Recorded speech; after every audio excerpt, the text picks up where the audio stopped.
اعوذ باللہ من الشیطان اللعین الرجیم بسم اللہ الرحمن الرحیم الحمد للہ وکفا وسلام علی عبادہ الذین اصطفیٰ. درود بھیجیے محمد و آل محمد.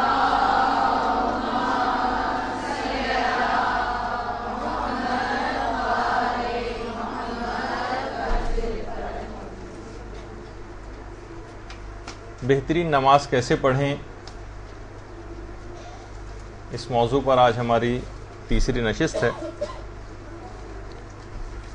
اور جیسے جیسے گفتگو آگے بڑھتی جائے گی مرحلے وار بہت ساری چیزیں واضح ہوتی چلی جائیں گی. آج ہماری تقریباً پوری نشست ہی اس موضوع پر ہے کہ نماز کی تیاری کیسے کرنی چاہیے.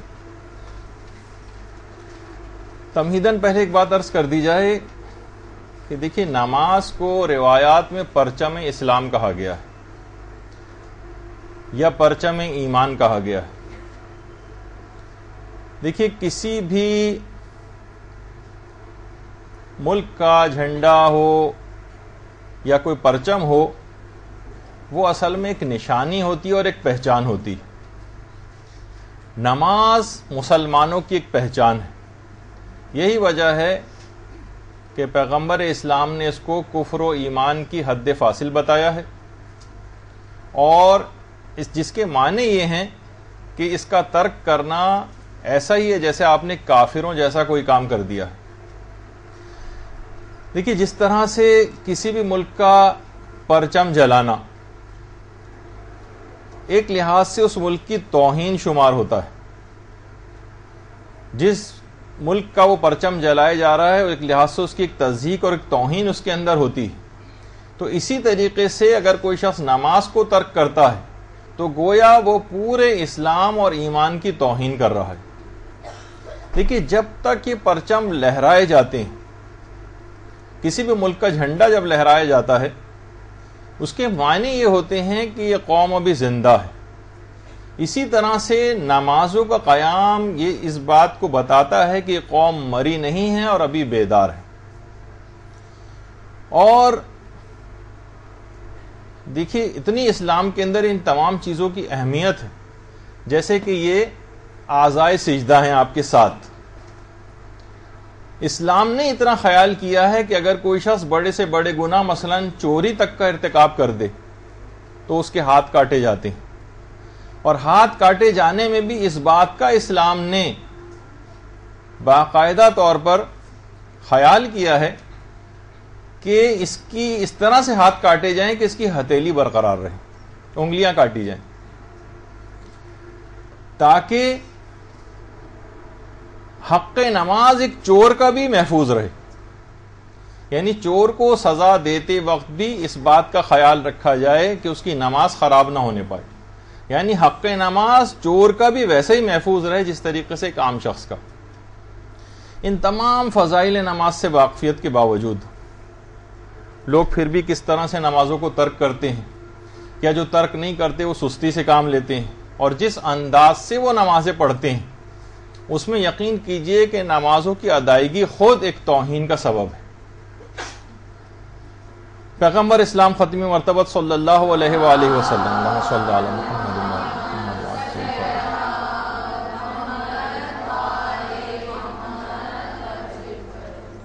نماز جمعہ کے خطبے میں مشغول تھے کہ ایک تجارتی قافلہ مدینے میں اسی وقت آیا. اور پہلے زمانے میں ہوتا تھا کہ طبل وغیرہ بجا کر اعلان کیا جاتا تھا کہ تجارتی قافلہ کوئی آیا ہے. تو 2 افراد کے علاوہ تمام افراد نماز جمعہ چھوڑ کر مسجد سے باہر چلے گئے. رسول اسلام نے بعد میں ارشاد فرمائی کہ اگر یہ 2 اشخاص نہ ٹھہرے ہوتے تو نماز جمعہ چھوڑ کر جانے والوں پر خدا آسمان سے پتھروں کی بارش کر دیتا. اور اسی وقت وہ سورہ جمعہ کی آیات نازل ہوئی تھی، وَإِذَا رَأَوْا تِجَارَةً أَوْ لَهْوًا انفضوا إِلَيْهَا وَتَرَكُوكَ قَائِمًا. اے پیغمبر، یہ لوگ جب تجارت یا کھیل کود لہو و لعب کو دیکھتے ہیں تو آپ کو تنہا چھوڑ کر اس کی طرف دوڑ پڑتے ہیں. تو آپ ان سے کہہ دیں قل ما عند اللہ خیر من اللہو ومن التجارہ. تو آپ ان سے یہ بات کہہ دیں کہ اللہ کے پاس جو کچھ ہے وہ تمہاری تجارت اور کھیل کود سے بہت بہتر ہے. دیکھیے اب آج تقریباً یہی والی صورتحال جو پیغمبر اسلام کے ساتھ ہوئی تھی یہی آج ہم کو نظر آ رہی ہے. جس وقت کوئی کرکٹ میچ ہوتا ہے مساجد میں حاضری نہ ہونے کے برابر ہو جاتی. اس طرح پیغمبر کو چھوڑ کر بھاگ گئے تھے نا, اس طرح سے نمازی مسجد چھوڑ کر بھاگ جاتے ہیں. اور گھر کے اندر بھی جو افراد میچ دیکھ رہے ہوتے ہیں, یا رسول یعنی یہ جب من اللہوے یعنی یہ جب کھیل کود یا تجارتی میٹنگز ہو رہی ہیں اور بزنس کی امور کی وجہ سے نمازوں کے وقتوں کو ٹالا جا رہا ہے, ترک کیا جا رہا ہے, اور ایکسکیوز یہ دیا جاتا ہے آج بہت مصروفیت تھی, نماز قضا ہو گئی میری, آج کیا کریں کہ بالکل آخری وقت میں پڑھی ہے نماز کیونکہ میچ بہت انٹرسٹنگ جو ہے وہ آ رہا تھا. تو اب دیکھیے کہ اس وجہ سے کتنا واضح ہے یہ بات کہ اس کا اطلاق آج کل کے زمانے میں بھی کس انداز سے ہو رہا ہے. تو باقاعدہ انبیاء کی پوری دعائیں قرآن نے جو ہے وہ نقل کی ہیں. حضرت ابراہیم جیسا پیغمبر وہ خود دعا کر رہا ہے کہ رب اجعلنی مقیم الصلاۃ ومن ذریتی ربنا وتقبل دعا. یعنی خود حضرت ابراہیم کی بھی یہ خواہش ہے کہ پروردگار مجھے بھی نماز گزاروں میں سے قرار دے اور میری ذریت میں بھی اس نماز کے سلسلے کو باقی رکھ.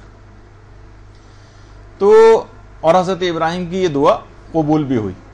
اور اتنی اہمیت رکھتی ہے یہ نمازیں, یہ آپ کے سجدے, کہ کتنے ہی, ایک تو سجدہ بہت مشہور ہے جو کہ قیامت تک مشہور رہے گا, وہ حضرت امام حسین علیہ السلام کا سجدہ ہے.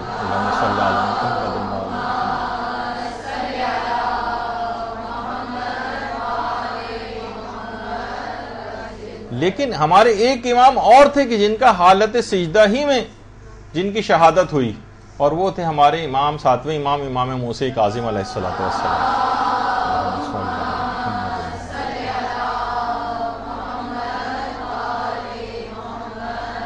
دونوں ائمہ نے حالت سجدہ میں جان آفرین کے سپرد کی. اور انہی کی پیروی میں ہمارے ایک عالم ایسے بھی گزرے ہیں جن کو عین حالت نماز میں شہید کیا گیا تھا. ویسے تو بہت سارے ہیں لیکن خاص طور پر آیت اللہ سید محمد حسن مدرس, ان کو رضا شاہ پہلوی جو ایران کا بادشاہ تھا اس نے عین حالت نماز میں ان کو شہید کیا تھا. ان کا امامہ ان کے سر پہ سے اتار کر ان کی گردن کے گرد اتنی زور سے ان کا گلا گھونٹا تھا کہ عین حالت نماز میں آیت اللہ سید محمد حسن مدرس کی شہادت واقع ہوئی. تو دیکھیے اتنی ایسی چیزیں کہ جس کے لیے علماء نے, ائمہ نے جانیں دی ہوں, اس کو کتنا زیادہ اہتمام کے ساتھ انجام دینے کی ضرورت ہے. اور سورہ مومن کی آیت نمبر 60 میں باقاعدہ اس کا عذاب بتایا گیا کہ ان الذین یستکبرون عن عبادتی سیدخلون جہنم داخرین. جو لوگ بھی عبادت کرنے سے اکڑتے ہیں, اکڑی تو ہے نا, اتنی سہولیات ہیں, اتنی آسانیاں ہیں, پھر بھی اس کو انجام نہیں دے رہے یا آخری وقت میں انجام دے رہے ہیں. جو لوگ بھی عبادتوں کو انجام دینے سے اکڑتے ہیں وہ عنقریب ذلت کے ساتھ جہنم میں داخل کیے جائیں گے. قرآن کی آیات ہے. تو اب آپ خود سوچئے کہ اتنی اہم ترین فریضہ, اس کو کتنی تیاری کی اس کی ہونی چاہیے اور کیسے تیاری کرنی چاہیے, یہ آج ہماری گفتگو کا عنوان ہوگا. دیکھیے جب بھی آپ کبھی کسی سے ملنے جاتی ہیں, اپنے کسی عام رشتہ دار بہن بھائی کے گھر بھی اگر آپ ملنے جاتی ہیں تو کچھ نہ کچھ آپ تیار ہوتی ہیں. کسی تقریب میں آپ جاتی ہیں تھوڑی سی آپ کی تیاری بڑھ جاتی ہے, اور کسی شادی کی تقریب میں اگر جانا ہوتا ہے تو اس کی ہفتوں بعض اوقات مہینوں پہلے سے آپ تیاریاں شروع کرتی ہیں.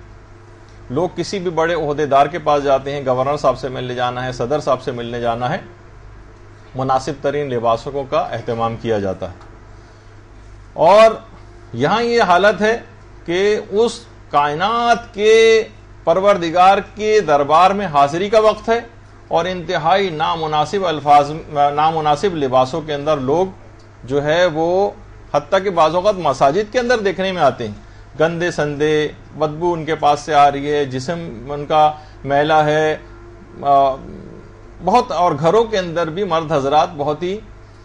کم لباس میں بنیان پہن کر یا کسی بھی طرح سے اس طرح کے لباسوں کے اندر نمازیں پڑھتے ہیں. اسی طرح سے خواتین بھی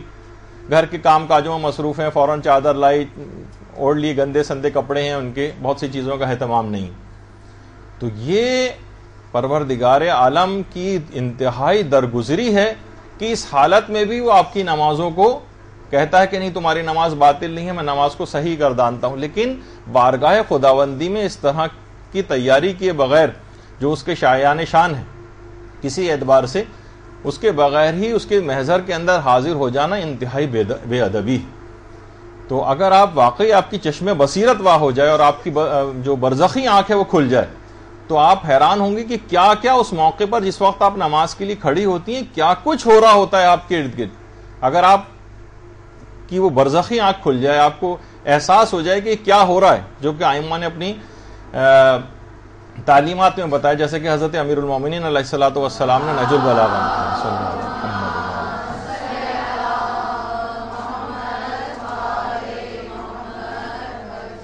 حضرت امیر نہج البلاغہ میں فرماتے ہیں کہ قد حفت بہم الملائکہ,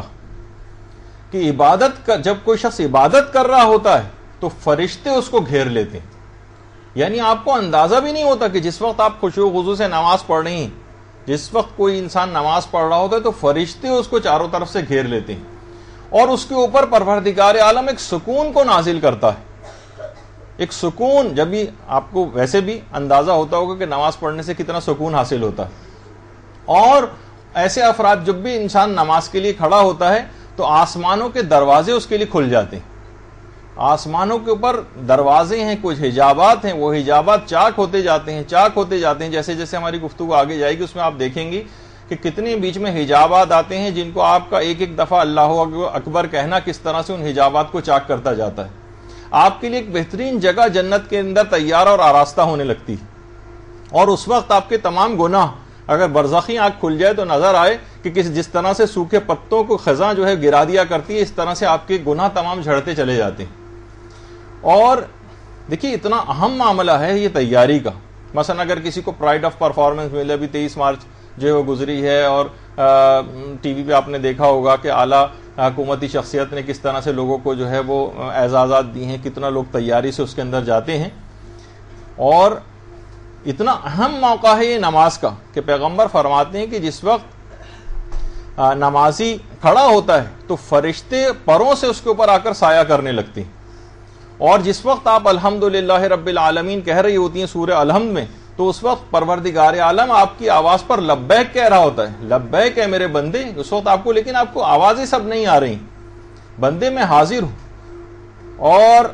امیر المومنین کی ایک حدیث کے مطابق جب بھی آپ نماز کے اندر کبھی مشغول ہوتی ہیں تو آپ کا جو لباس ہے اور آپ کا جو جسم ہے اور آپ کے اطراف کی تمام چیزیں یہ بھی تسبیح و تحلیل کرنے لگتی ہیں. تسبیح یعنی اگر آپ کی وہ آنکھ اور آپ کے وہ کان کھل جائیں جن سے آپ آوازیں سن سکیں, جو کہ ایک مرحلہ بعد میں سیر و سلوک کے اندر آتا ہے کہ بہت سارے افراد کے اندر یہ ملکہ پیدا ہو جاتا ہے کہ وہ ان آوازوں کو سن سکتے ہیں اور ان چیزوں کو اپنی آنکھوں سے دیکھ سکتے ہیں. تو پھر اندازہ ہو کہ واقعی میری یہ نماز کتنی اہم کہ تسبیح و تحلیل, بدن تسبیح و تحلیل کر رہا ہے, ارد گرد کی دیواریں تسبیح و تحلیل کر رہی ہیں, آس پاس کی تمام چیزیں تسبیح و تحلیل آپ کی آواز کے ساتھ آواز ملا کر رہی ہوتی. اور اسی وقت وہ دشمن خدا شیطان شدت کے ساتھ نالہ و فریاد کرنا شروع کر دیتا ہے, اپنے سر پر خاک ڈالتا ہے اور گڑ گڑاتا ہے کہ یہ آدم کا جو بیٹا ہے اس نے تو سجدہ کیا اور یہ نجات پا گیا, اور انکار کرنے کی وجہ سے, اسی سجدے سے انکار کرنے کی وجہ سے لعنت کا ایک طوق جو ہے وہ ہمیشہ کے لیے میری گردن پہ آ گیا, اور یہ فرزند آدم اسی سجدے کے ذریعے جو ہے وہ نجات پا گیا. تو اگر آپ کی وہ آنکھ کھل جائے تو آپ شیطان کو ایسی گریہ ازاری اس کی آوازیں بھی سن سکیں. اور اتنا اہم موقع ہے یہ کہ کیا کچھ عالم معنوی میں ہو رہا ہے اور آپ کی روحانیت کیسی اس کے اندر ترقی کر رہی ہوتی ہے اگر واقعی اس کو اس انداز سے نمازوں کو پڑھا جائے کہ جیسے کہ حق ہے پڑھے جانے کا, تو آپ ایک نمایاں تبدیلی اپنے اندر محسوس کریں گے. لیکن اگر آپ نے مناسب تیاری نہیں کی, ایک بوجھ سمجھا اور ایک جس طرح سے ایک بہت زبردستی کر کے نماز پڑھوائی جاتی ہے اس طرح سے نماز پڑھی گئی, تو اتنے اثرات یہ نماز نہیں رکھے گی. یہ آپ کے اپنے کہ آپ اس نماز کو کتنی اہمیت دیتی ہیں اتنا ہی بس یہ نماز آپ کے لیے کارآمد بنے گی. تو دیکھیے آپ آج کل ایک بات اور, اس نماز کی تیاری کا فائدہ کیا ہے؟ فائدہ دیکھیے آج کل تمام شیعوں کو کتنا زیادہ دشمنوں کے خطرات لاحق ہیں. کتنی ایسی شہادتیں بھی حالیہ دنوں میں واقع ہوئی ہیں. استاد شہید سبت جعفر, حالیہ جو واقعہ عباس ٹاؤن کا, روزانہ کچھ مومنین کا شہید ہونا اور علاقوں کے اندر, کہ انسان بعض اوقات اپنے دشمنوں کی کثرت سے گھبرا جاتا ہے. لیکن ہمارے چھٹے امام جعفر صادق علیہ الصلوۃ والسلام فرماتے ہیں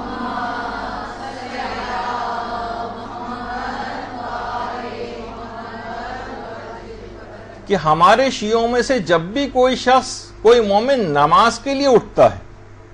نماز کے لیے, تو اس کے ارد گرد اس مومن کے تمام مخالفین کی تعداد کے برابر, سوچیے پوری دنیا میں آپ کے کروڑوں مخالفین, اس کے تمام مخالفین کی تعداد کے برابر فرشتے آ جاتے ہیں اور اس کی اقتدا میں نماز شروع کر دیتے ہیں اور اس کے لیے دعا کرتے رہتے ہیں. یعنی اتنا, یہ آپ دشمنوں کی کثرت سے گھبرا رہی ہیں نا, اتنا ہی زیادہ آپ کے لیے فائدہ مند بات بھی ہے کہ امام فرماتے ہیں جب بھی کوئی شخص نماز کے لیے اٹھتا ہے مومنین میں سے, تو اس کے ارد گرد اس کے مخالفین کی تعداد کے برابر فرشتے آ جاتے ہیں جو اس کی اقتدا میں آ کر نماز پڑھتے ہیں اور اس کے لیے مسلسل دعا کرتے ہیں. تو اب آپ دیکھیے کہ اس کی تیاری کیسے کر رہی ہیں. تقریباً 20-25 جو ہے پوائنٹس ہیں کہ آپ کو جن کا خیال رکھنا ہے. نماز آج سے شروع نہیں ہو سکے گی, لیکن کچھ چیزیں ایسی ہیں کہ آپ کو اپنے ارد گرد ذرا نگاہ ڈالنی ہے اور ان چیزوں کو کوشش کرنا ہے کہ آپ پوری کر لیں نماز سے پہلے ہی. ایک لسٹ کی صورت میں بھی آپ کے پاس ایک چیز آ جائے. اچھا, اب سب سے پہلے ابتدا ویسے تو ہوتی ہے وضو سے.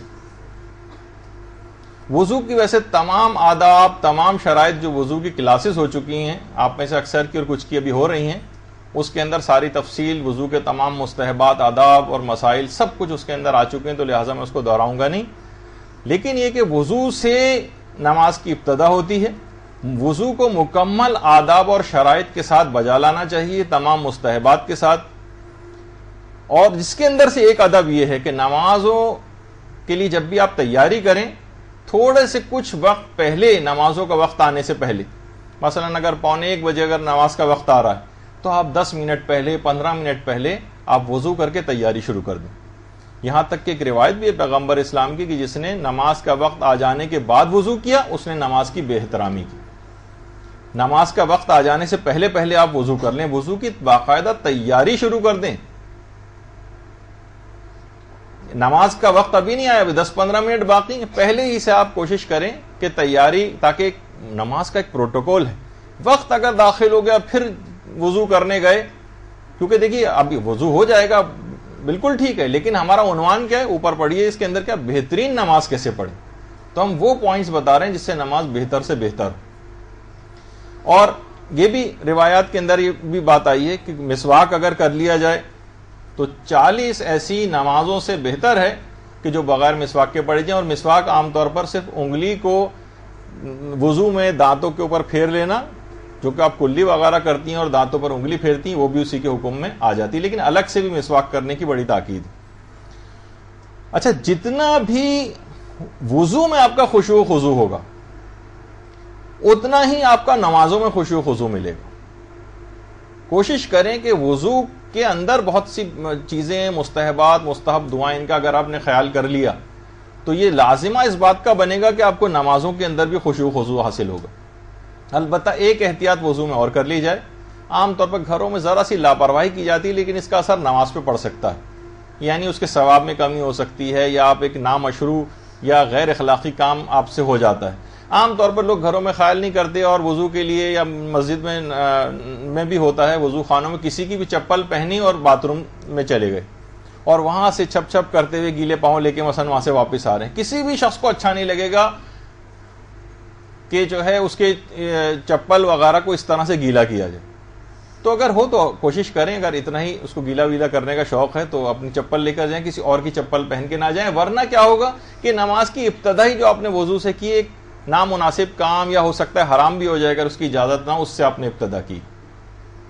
دوسری اہم بات یہ ہے جس کا آپ کو نماز میں خیال کرنا ہے کہ ہمیشہ آپ کا جسم اور لباس بہت صاف ستھرا ہو، خاص طور پر جسم بھی صاف ستھرا ہو۔ عام طور پر لوگ خیال نہیں کرتے، بس خواتین بھی انہوں نے چادر ایک اوپر پہنی اور گھر کے کاموں میں کے درمیان ہی ہو جائے گی نماز، سب صحیح، لیکن ہم بہترین نماز بتا رہے ہیں کس طرح سے ہوگی۔ جسم سے مثلا بدبو آ رہی ہے، پسینہ آ رہا ہے، کوئی اور ہے، یعنی آپ اس انداز سے یعنی کہ بارگاہ خداوندی میں حاضری کا وقت آ گیا، تو گندے جسم کے ساتھ خاص طور پر پاؤں کے سلسلے میں لوگ احتیاط نہیں کرتے، پورے گھر میں ننگے پاؤں اس طرح سے گھوم رہے ہیں، نیچے سے پاؤں گندے ہیں، خاک آلود ہیں، اسی میں ہی نماز پڑھنے کے لیے کھڑے ہو گئے۔ یہ اتنا مناسب نہیں ہے، ہمیشہ صاف ستھرا جسم کے ساتھ نماز پڑھنی۔ اور تیاری، دیکھیے اتنی اہمیت ہے نماز کی تیاری کے حوالے سے کہ باقاعدہ وسائل الشیعہ میں ہمارے ساتویں امام موسی کاظم علیہ الصلوۃ والسلام صلی اللہ علیہ وسلم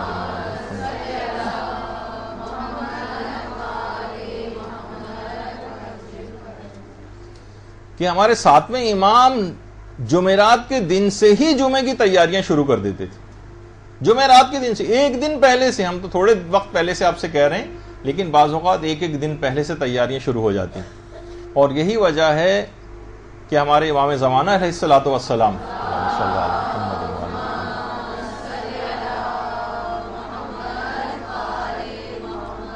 اپنے ظہور کے بعد جب آئیں گے تو کوفہ کو وہ اپنا دارالخلافہ یا کیپٹل بنائیں گے، اور کوفے میں 1000 دروازوں پر مشتمل ایک مسجد کی تعمیر ہوگی۔ ایک تو یہ تو مسجد کوفہ ہے آپ کے سامنے، کوفے میں ایک مسجد کی تعمیر ہوگی جس کی اتنی بڑی وہ مسجد ہوگی کہ 1000 دروازے اس مسجد کے روایت کے اندر آئیں۔ اس سے اندازہ ہوتا ہے، کیونکہ ظاہر ہے کہ جب امام زمانہ علیہ السلام آئیں گے تو اکثر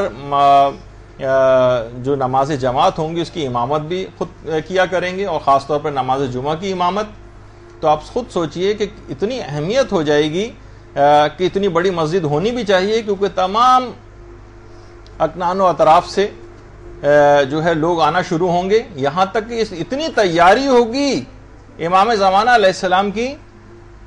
جمعے کی نماز پڑھنے کے سلسلے میں کہ بہت سے افراد تو بدھ سے چلنا شروع ہوں گے کوفے کی طرف، یا جمعرات سے تو پھر کہیں جا کر وہ جمعے کو پا سکیں گے۔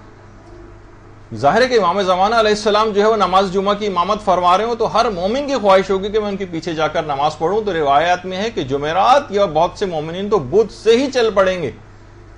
ایسی تیاری ہونی چاہیے۔ اچھا، جس وقت بھی آپ تیاری کریں تو ذرا جس جگہ بھی آپ نماز پڑھ رہی ہوں، تیاری کے اندر یہ چیز بھی شامل ہے، ذرا اطراف کی چیزوں کی طرف ایک نگاہ دوڑا دیں۔ اگر کمرے میں اطراف میں کہیں پر بھی تصویر موجود ہے، خواہ وہ رہبر معظم کی، امام خمینی کی، یا کسی کی اپنی شادی کی کوئی تصویر ہے، اپنے بچوں کی کوئی تصویر لگائی ہوئی ہے، یا اخبارات رکھے ہوئے ہیں اس کے اوپر کوئی تصویر ہے، کوئی میگزین رکھے ہوئے ہیں اس پر کوئی تصویر ہے، جگہ جگہ آج کل پورے، دیکھیے مسئلہ کیا ہے کہ قیامت کے دن ایک ایک نیکی کی ضرورت آپ کو پیش آئے گی۔ بعض اوقات ایک ایک نیکی کے اوپر فیصلہ ہو جائے گا کہ آپ کو کدھر جانا ہے، جنت جانا ہے یا جہنم جانا ہے اپنی سزا پانے کے لیے، تو وہاں پر ایک ایک نیکی کی ضرورت ہوگی۔ تو کیوں ہم اپنی نیکی کو، مثلا اگر کمرے میں 5 7 10 تصویریں اس طرح سے کبھی اخبار میں، میگزین میں، دیوار پہ بھی لگی ہوئی ہے، ادھر بھی لگی ہوئی ہے، ادھر بھی لگی ہوئی ہے، تو اس سے کیا ہوگا کہ آپ کا ثواب نماز کم ہوتا جا رہا ہے۔ ہو سکتا ہے کہ بالفرض مثال کے طور پر اگر ایک نماز کا ثواب آپ کو 1 لاکھ ملنا ہے تو پتہ چلا وہ گھٹ کے جو 1000 رہ جائے، 10,000 رہ جائے، کہاں 1 لاکھ اور کہاں 10,000، تو ہم بلا وجہ ایک ایک نیکی جب کام آنے والی ہے تو اپنی نماز کے ثواب کو کیوں کم کریں؟ تو یا تو اس تصویر کو الٹ دیں یا اس تصویر کے اوپر کوئی کپڑا ڈال دیں دوران نماز، اور کوشش تو یہ کریں کہ کیا ضرورت ہے۔ بعض اوقات جب ہر وقت یہ تصویریں لگی رہتی ہیں نا تو آپ بعض اوقات توجہ بھی نہیں ہوتی اور ہفتوں مہینوں گزر جاتے ہیں، ان تصویر کی طرف دیکھتی بھی نہیں۔ آپ اپنی نمازوں کو کیوں ثواب زبردستی کم کرواتی ہیں؟ اس وجہ سے کہ تصویریں اس طرح سے لگا کے رکھی جائیں،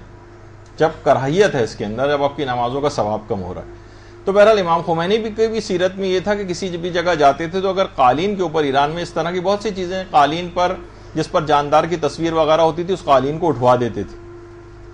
اور کمرے میں جا کر ادھر ادھر کا معائنہ کرتے تھے. جہاں کوئی تصویر نظر آتی تھی اس پہ جا کے یا تو کپڑا ڈالتے تھے یا اس کو الٹ دیتے تھے. تو اسی طرح سے اچھا اب تصویر یا تو کسی بھی جاندار مثلا کسی جانور کی ہو, بعض اوقات اس طرح کی بھی تصویریں ہوتی ہیں, تو یہ بھی اسی حکم میں آئے گی جو آپ کے نماز کے ثواب کو کم کرے گی. یا مثلا کسی انسان کی تصویر ہو. خاص طور پر سب سے پہلے میں ایک مسئلہ یہ بتا دوں کہ موجودہ مجتہدین میں سے آقا آیت اللہ خامنئی کو چھوڑ کر, رہبر معظم کو چھوڑ کر سارے تقریباً مجتہدین یہ بات کہتے ہیں کہ کمرے میں کسی بھی جگہ تصویر اگر لگی ہوئی ہے, چاہے آپ کے پیچھے ہے, دائیں ہے, بائیں ہے, سامنے ہے, ہر جگہ نماز مکروہ کر دے گی. البتہ رہبر معظم آیت اللہ خامنئی یہ بات بیان فرماتے ہیں کہ اگر صرف سامنے تصویر ہو, جیسے کہ اس تصویر کے اندر بھی آپ کو نظر آ رہا ہے, سامنے کوئی تصویر ہے نمازی کے سامنے, وہ صرف نماز کو مکروہ کرتی ہے. ورنہ اگر نمازی کے پیچھے جو ہے کوئی تصویر لگی ہوئی ہے اور نمازی آگے نماز پڑھ رہا ہے تو ان کے فتوے میں نماز مکروہ نہیں. یا اطراف میں بھی ہے اور سامنے نہیں ہے تب بھی نماز مکروہ نہیں. بہت سے لوگ ہو سکتا ہے اعتراض کرتے, کیونکہ انٹرنیٹ وغیرہ پہ یہ تصویریں ہیں تو یہ پتہ چل جائے کہ ان کا فتویٰ اصل میں یہ ہے کہ دائیں بائیں یا پیچھے اگر ہو تو یہ والا مسئلہ نہیں ہے, البتہ سامنے اگر ہو تو صرف مکروہ ہے. لیکن جو اور مجتہدین ہیں وہ یہ فرماتے ہیں کہ نہیں, کمرے میں کسی بھی جگہ کوئی تصویر ہے تو نماز کا ثواب کم ہو جائے گا اور مکروہ ہو جائے گا. خود امام خمینی کی اپنی سیرت میں بھی یہ بات ملتی ہے, جیسے میں نے پچھلی دفعہ بھی آپ کی خدمت میں ان کا ایک واقعہ پیش کیا تھا کہ جب وہ کویت جلا وطن ہو رہے تھے, عراق کی گورنمنٹ ان کو نکال رہی تھی اور وہ کویت جا رہے تھے, تو رستے میں جب کویت کی سرحد کے قریب پہنچے تھے تو جو امام خمینی کے جو ساتھی تھے وہ تو امیگریشن وغیرہ کے پروسیجرز کے لیے مصروف عمل ہو گئے کاروائی میں. امام خمینی نماز کے کمرے کی تلاش میں نکلے کہ میں کس جگہ جا کر نماز پڑھوں. ایک کمرے میں گئے, وہاں دیکھا کہ فوراً کمرے سے باہر آ گئے. اس کمرے کے اندر صدام کی تصویر لگی ہوئی تھی. تو ایک تو وجہ اور بھی تھی کہ ایسی جگہ پہ جہاں پہ ایک ظالم کی تصویر لگی ہو, لیکن خود تصویر کے حوالے سے بھی وہاں سے فوراً باہر نکل کے آئے اور کہا یہاں تصویر لگی ہوئی ہے, یہاں پہ نماز مکروہ ہے. کوئی کسی دوسرے کمرے کی تلاش کی گئی اور پھر وہاں پر جا کر انہوں نے نماز پڑھی. اچھا اسی طرح سے اگر اطراف میں آپ دیکھیں کہ مثلا آپ آئینے کے سامنے کھڑے ہو کے نماز پڑھ رہے ہیں جس میں آپ کو اپنا عکس نظر آ رہا ہے, اس صورت میں بھی آپ کی نماز مکروہ ہو جائے گی. آپ کو نماز کی تیاریوں میں ذرا اطراف کا جائزہ لینا ہے کہ کوئی ایسی چیزیں تو یہاں پہ نہیں جو میرے ثواب نماز کو کم کرے. تو شیشے کے سامنے کھڑے ہو کر نماز پڑھنا, یا بہت سی ڈریسنگ ٹیبلز وغیرہ ہوتی ہیں ان کے سامنے کھڑے ہو کر نماز ہو جائے گی لیکن ثواب نماز کم ہو جائے گا, کیونکہ اس کے اندر آپ کا عکس یا تصویر نظر آ رہی ہے. اسی طرح سے ایک چیز کا خیال آپ کو اور رکھنا ہے, وہ ہے کہ اس کمرے میں وہاں ٹی وی بھی نہ چل رہا ہو, کیونکہ اگر ٹی وی تصویر کے حکم میں آ جاتا ہے اور جس طرح آئینے کے اندر جو تصویر ابھر رہی ہے جب وہ تصویر کے حکم میں آ رہی ہے تو امکان زیادہ اس کا پایا جاتا ہے کہ ٹی وی کے اندر بھی جو تصویریں آ رہی ہیں بھی اسی حکم میں ہوں گی. تو لہٰذا اگر جس کمرے میں ٹی وی چل رہا ہے تو وہاں پر بھی نماز پڑھنا ثواب نماز کو کم کرے. اسی طرح سے بہت سارے گھروں میں بچے ہوتے ہیں اور ان بچوں کے اپنے کھلونے ہوتے ہیں, یا اس طرح سے جو مجسمہ نما جو کھلونے ہوتے ہیں وہاں پہ بھی یہی مسئلہ رہے گا اور ثواب نماز آپ کا کم ہو سکتا ہے. تو کیوں اپنے نماز کے ثواب کو کم کیا جائے. اور اسی طرح سے بچیوں کی گڑیوں وغیرہ کا بھی مسئلہ,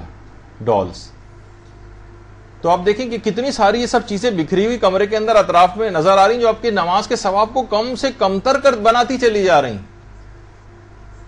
اور ہمیں اپنے نقصان کا ذرا سا کسی کی جیب سے بٹوا نکالتے ہوئے 10 روپے کا نوٹ گر جائے تو ہر آدمی بھاگا ہوا آتا ہے اور کہتے ہیں ارے یہ دیکھیے آپ کے 10 روپے گر گئے نیچے, اور آپ بڑا شکریہ ادا کرتے ہیں کہ بہت شکریہ آپ کا. اور یہاں اتنے بڑے بڑے آپ کے نقصانات پہ نقصان ہوئے چلے جا رہے ہیں لیکن کوئی ایک دوسرے کو روکتا ٹوکتا نہیں. اور اگر روک ٹوک بھی دیں تو کہتا ہے کون سے چیز واجب و حرام والا تو مسئلہ نہیں ہے نا بھائی. یہ لاس بھی تو آپ کا کتنا بڑا, جو اچھے کاروباری حضرات ہوتے ہیں وہ زیادہ فائدے کر کبھی نہیں حاصل ہوتا. 1 کروڑ کے بجائے آدھا کروڑ منافع ہوا ہے ان کو, تب بھی اس کو لاس شمار کرتے ہیں. تو بہرحال ان اطراف کا جائزہ لیجیے کہ اس طرح کی کوئی چیز کمی تو واقع کرنے والی نہیں ہے آپ کی نمازوں کے ثواب میں. پھر نمازوں کی جگہ کا آپ کو بہت اچھا سا انتخاب کرنا ہے. دیکھیے سب سے پہلے تو معاشرے کے اندر جہاں اجتماعی طور پر نمازیں ہوتی ہیں وہاں پر بھی جو منتظمین ہیں اگر وہ تھوڑا سا درد دل رکھتے ہیں, لوگوں کو نماز کی طرف راغب کرنے کے شوقین ہیں, تو ان کو ایسی جگہوں یعنی مساجد کو اور جس جگہ بھی نماز ہو رہی ہے نماز خانے بنے ہوئے ہیں ایسی جگہ اس کو بنانا چاہیے کہ لوگوں کو دل لگے وہاں آنے میں. ایسی جگہیں ہم نے دیکھی ہیں نماز کے سلسلے میں کہ قالین ان کے جو ہے وہ کیچڑ کی طرح سے تقریباً ہو چکے ہیں, اتنے میلے گندے, بجری اس کے اندر بھری ہوئی ہیں, چیونٹیاں وہاں پہ چل رہی ہیں, بڑی مشکل سے آدمی جو ہے نا وہاں پہ نماز پڑھے اور فوراً سوچتا ہے کہ بھاگ جائے یہاں سے. تو نمازی جو اپنی نماز کی جگہ کا جو ہے وہ انتخاب آپ کوشش کریں کہ اچھے سے اچھا ہو, جو واقعی رکھتے ہیں. حتیٰ کہ علماء تک باقاعدہ ایسی جگہوں کا اہتمام کرتے ہیں, جھاڑویں لگاتے ہیں, صفائیاں کرتے ہیں وہاں کی کہ محضر خدا سمجھے دربار خدا ہے, یہاں پر خدا کے دربار میں حاضری دینی ہے, اس کو کتنا صاف اور بہترین بنانا چاہیے. تو اچھی سے اچھی جگہ جو واقعی اس کا خیال رکھتے ہیں کہ ایسا ہو کہ لوگ یہاں پر آئیں تو ان کا واپس جانے کو دل نہ چاہے, تو ایسی کوشش کرنی چاہیے کہ ہم ایسی جگہیں اجتماعی طور پر ہوں کہ جہاں پر لوگوں کا دل لگے. اسی طریقے سے جہاں لوگ باتیں کر رہے ہیں, خشوع خضوع بہت کم ہو رہا ہے, یہ ثواب آپ کا بہت کم ہوا چلا جا رہا ہے, یا ایسا کا کوئی کمرہ ہے کہ جہاں پر مثلا آپ نے ایسی جگہ جا کر نماز پڑھنی, اس کا بھی آپ کو خیال کرنا چاہیے کہ بالکل کمرے کی کھڑکی جو روڈ کے قریب جو ہے جہاں سے ٹریفک کا بہت زیادہ شور آ رہا ہے, لوگوں کی باتوں کی آواز آ رہی ہے, کہیں ریڈیو چل رہا ہے, ٹی وی زور سے چل رہا ہے, وہاں پر آواز آ رہی ہے, ایسی جگہوں پہ نماز پڑھنا یہ خود آپ کے خشوع خضوع کو کم کرے گا, اور خشوع خضوع کم ہوگا تو آپ کا ثواب نماز بھی کم ہو جائے گا. یہاں تک کہ پیغمبر اسلام کے ایک صحابی تھے جو اپنے باغ میں, اپنا ذاتی باغ تھا اور اس میں نمازیں پڑھ رہے تھے کہ چڑیوں کی چہچہاہٹ کی آواز کان میں آئی, ذرا سا توجہ کم ہو گئی, بعد نماز احساس ہوا کہ میں تو چڑیوں کی چہچہاہٹ کے اندر اس کی وجہ سے میرا خشوع خضوع نماز کا کم ہو گیا. بعد نماز پورا باغ راہ خدا میں صدقہ کر دیا, صرف اس وجہ سے کہ اتنا بڑا میرا نقصان ہونے جا رہا ہے صرف اس باغ کی وجہ سے. تو وہ ان کو اس بات کی اہمیت کا احساس تھا. خاص طور پر ایسی جگہ جہاں پر شور شرابہ زیادہ ہو رہا ہو وہاں پر نماز نہیں پڑھنی چاہیے. جیسے میں نے پچھلی دفعہ بھی مثال دی تھی, امام خمینی جب ترکی میں تھے تو وہاں انہوں نے باقاعدہ بعد میں آ کر لوگوں سے کہا کہ میں نے وہاں دیکھا تھا کہ میں نماز جمعہ میں خود جاتا تھا, 5,000 افراد وہاں پر موجود ہوتے تھے, اہل سنت کی جو نماز جماعت ہوتی تھی, اور کہہ رہے ہیں کہ مجھے 5 کلمات تک سننے کو نہیں ملتے تھے وہاں پر. یعنی اتنی خاموشی کے ساتھ اور خشوع خضوع کے ساتھ جو ہے وہ میں دیکھتا تھا لوگوں کو نماز پڑھتے. تو بہت سے لوگوں کو سرزنش کی ہے ان کی بات بتا کر کہ آپ کو بھی ایسی جگہوں کا انتخاب کرنا چاہیے, کوشش کرنی چاہیے کہ زیادہ شور شرابہ وغیرہ نہ ہو, ورنہ دماغ وہاں لگ جائے گا اور آپ کا ثواب نماز کم ہوگا. اور کوشش یہ کرنی چاہیے کہ جس جگہ بھی, جو آپ گھر میں بھی کوئی بھی جگہ یا مصلی اپنا بنائیں, اسے کوشش کریں کہ وہ آرام دہ اور بہتر سے بہتر ہو. دیکھیے پیغمبر اسلام کے ان اصحاب کا جن کا میں نے سب سے پہلے لیکچر میں ذکر کیا تھا کہ وہ جو گرم ہو چکی ہوتی تھی اور دہک رہی ہوتی تھیں, کنکریاں ان کو پھونکے مار مار کے اس کے اوپر سجدہ کرتے تھے ٹھنڈا کر کے, وہ والا ہمارا تو ایمان ہم اپنے اندر نہیں پاتے, عیش پرستی کے اتنے عادی ہیں. تو ہمارے لیے تو ضروری ہے کہ نمازوں کی طرف راغب کرنے کے لیے کہ ہمیں اپنے نفس کو سہولیات مہیا کریں. اب بہت سے لوگ یہ ہو سکتا ہے کہیں گے بھئی تو آپ مزید عیش پرستی کی طرف ان کو لے جا رہے ہیں. نہیں, کیونکہ یہ آج کل ہو گیا ہے ایمان کی یہ حالت, تو اس میں ہم کہیں گے نہیں انتہائی سخت یا بہت پتلی سی نماز, جائے نماز جو ہے اس کے اوپر کھڑے ہو کر پڑھو جس میں گھٹنے بھی آپ کے جو ہے وہ سخت زمین کے اوپر جو ہے وہ آپ خود پریشان ہو جائیں گے اور چاہیں گے کہ 4 منٹ کی نماز 2 منٹ میں ختم کر کے میں یہاں سے جاؤں. نہیں, آرام نرم اور ملائم جو ہے وہ آپ کوشش کریں کہ ایسی جا نماز اس کا انتخاب کریں. اور کوشش یہ بھی کریں کہ دبیس سی ذرا جائے نماز ہو, موٹی ہو, خوشنما بھی ہو, موٹی بھی ہو. بہت سے رگس ایسے آتے ہیں, جائے نماز عام طور پر نسبتاً پتلی ہوتی ہیں, لیکن رگ جو ہوتے ہیں جو کارپیٹ والے ہوتے ہیں جائے نماز کی سائز کے بھی ملتے ہیں, وہ آپ نرم ملائم آرام دہ دبیز اس طرح کے لے لیں نماز کے لیے, تاکہ اس پر زیادہ دیر آپ بیٹھ کر ذکر خدا کر سکیں, زیادہ دیر نمازوں کو دے سکیں, کمفرٹیبل ہو. یہی وجہ ہے کہ دیکھیے کیوں روزوں کے اندر اس بات کا اہتمام کیا جاتا ہے کہ وہاں کے کارپیٹس آپ دیکھتی ہیں کتنے نرم ملائم, مزہ آتا ہے. لوگ بہت سے ایک اعتراض بھی لوگ کرتے ہیں جس کا ابھی موقع نہیں ہے، انشاءاللہ کسی اور موقع پر علماء نے جو اس کے جوابات دیے آپ کی خدمت پیش کروں گا، کہ ائمہ کے روضوں پر مثلا سونا کیوں لگایا جاتا ہے، ائمہ کے روضوں کو اتنا پرشکو کیوں بنایا جاتا ہے، ائمہ خود تو انتہائی سادہ زندگی بسر کرتے تھے، کیا یہ مناسب نہیں کہ یہاں کا سونا اور آرائشیں نکال کر غریبوں کے اندر تقسیم کر دی جائیں اور اس کو بالکل عام سا رکھا جائے؟ ایک اعتراض ہوتا ہے اپنے صاحبان ایمان کی طرف سے. تو بہت سے اس کے جوابات ہیں جس میں ایک اشارہ صرف کرتا ہوا گزر رہا ہوں کہ علماء نے کہا کہ لوگوں کو یہاں پر کمفرٹ مہیا کرنا ہے، لاگے لوگوں کو یہاں پر دل لگے، زائرین کو یہاں پر آرام مہیا کیا جا سکے تاکہ وہ زیادہ سے زیادہ بہتر طریقے سے اپنی عبادت کو انجام دے سکے. ورنہ آپ کو کل کو کہیں گے کہ یہاں سے اے سی بھی سارے اکھاڑ دیے جائیں، جب یہاں پنکھوں کی بھی، جب پنکھوں سے کام چل سکتا ہے، ہو سکتا ہے بہت سے افراد کہیں کہ ائمہ کے زمانے میں کون سے پنکھے ہوتے تو پنکھے بھی نکال دیے جائیں، اور اس زمانے میں تو قبر مبارک کے اوپر ایسی کوئی چھت وغیرہ بھی ابتدان شاید نہیں تھی، تو یہ پورا ہر چیز ہی مسمار کر دی جائے معاذ اللہ، تو یہ تو سلسلہ پھر کہیں پر رکے گا ہی نہیں. تو آپ کو ایسی جگہیں جب خود وہاں کے اپنے روضوں کے اندر اس بات کا اہتمام ہے کہ جب اچھے سے اچھی آپ کو کارپیٹ انتہائی نرم ملائم، تو گھروں میں بھی ایسا انتظام کیا جا سکتا ہے. اور بچوں کے حوالے سے بھی یہ بات بہت اہم ہے. چھوٹے بچے ہیں ان کو تو پورا ماحول آپ کو دینا پڑے گا. دیکھیں وہ جو آئنسٹائن کہا کرتا تھا نا کہ ہم کسی کو پڑھا نہیں سکتے، ہم صرف پڑھائی کا ماحول دے سکتے ہیں اس کو. تو ہم ظاہر زبردستی کرنا نمازوں کے سلسلے میں، تو اس کے اندر ایک یہ بھی ہے کہ کوئی ایسا ماحول بھی گھروں کے اندر نہیں پایا جاتا. جیسے کل ہی ہمارے پیرنٹ ٹیچرز میٹنگ یہاں پر ہوئی تھی، تو ایک بچے سے والدہ اس کی آئیں اور شکایت کی کہ یہ نماز نہیں پڑھتا ہے. جب ان کو الگ سے کونے میں لے جا کے بچے سے پوچھا گیا بیٹا آپ نماز کیوں نہیں پڑھتے، تو کہنے لگا میں کیا کروں، ہماری امی بھی تو نہیں پڑھتی. تو مسئلہ اس کے اندر یہی ہوتا ہے کہ خود بچے کو ایسا ماحول بھی مہیا کرنا ہے. تو بچوں کو عبادت کے لحاظ سے بھی ایسا ماحول مہیا کرنا ہے کہ اس کا خود بخود دل لگے، نرم ملائم کارپیٹ کے اوپر آئے، تھوڑی دیر بیٹھے تو اس کو مزہ آئے وہاں پر، اور اس کا دل اس طرف راغب ہو. مثلا تلاوت قرآن کے لیے بھی رغبت رکھے، اور جو ہے کوئی بھی اس کے لیے تھوڑی دیر بیٹھنے میں بھی اس کو مزہ آنا چاہیے وہاں پر. اور بعض اوقات اتنا ہو کہ بعض اوقات آپ وہاں لیٹ کے آرام بھی کر سکیں. مثلا بعض اوقات نماز کے بعد تھکاوٹ ہو رہی ہے تو تعقیبات کے درمیان ہی لیٹے لیٹے آپ تعقیبات پڑھ لیں، لیکن وہ جگہ تو ایسی ہو،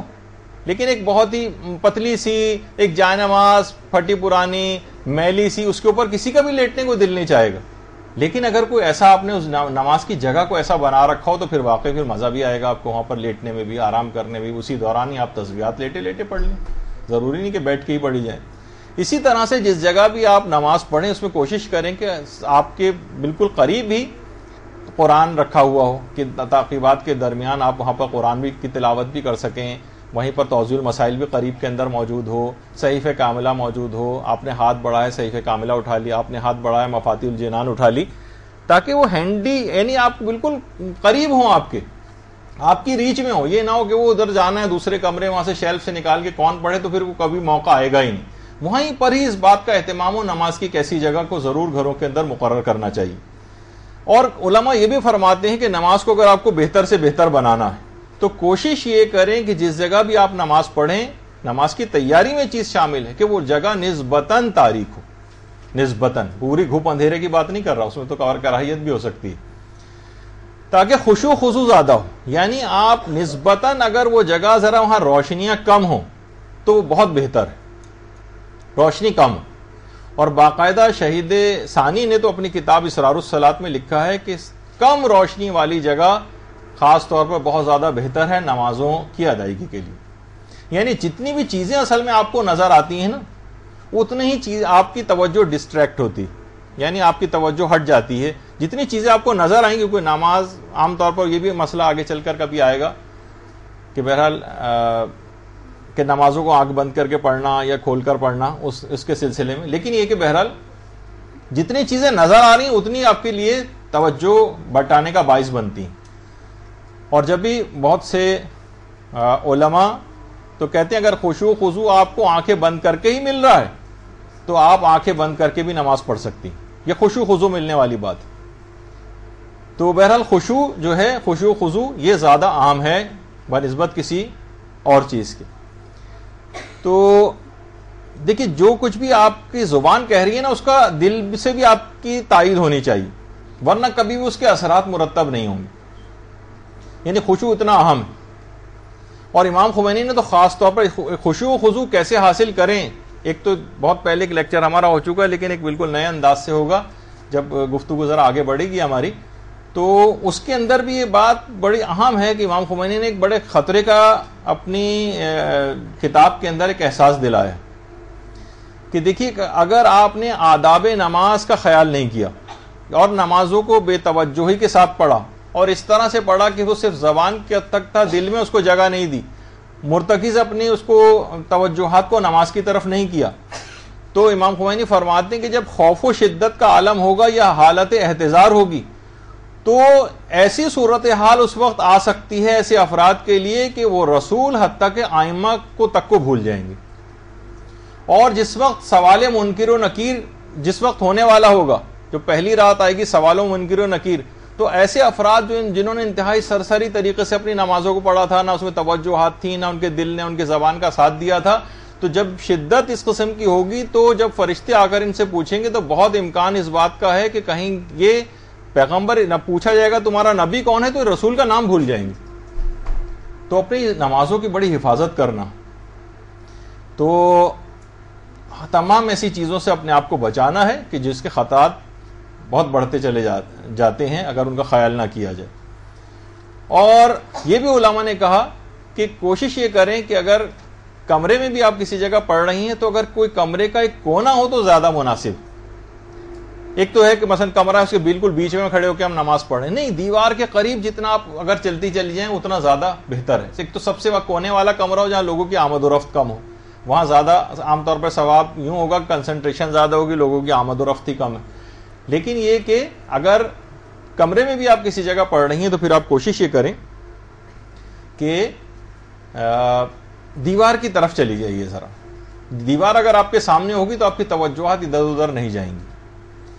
اور جگہ کے سلسلے میں ایک اہم ترین بات یہ ہے کہ جس جگہ بھی آپ نماز پڑھیں کوشش یہ کریں کہ جگہ میں بھی اس بات کا خیال رکھیں۔ نماز کو شروع کرنے سے پہلے دیکھیے ابھی باتیں بتائی جا رہی ہیں کہ جگہ جو ہے وہ غصبی نہیں ہونی چاہیے۔ مثلا آپ نے کرائے پہ کوئی مکان لیا ہوا ہے اور اس کا کرایہ ہی نہیں دے رہے، یا مثلا یہ ایسی کوئی غلطی ہو، یا مثلا مالک مکان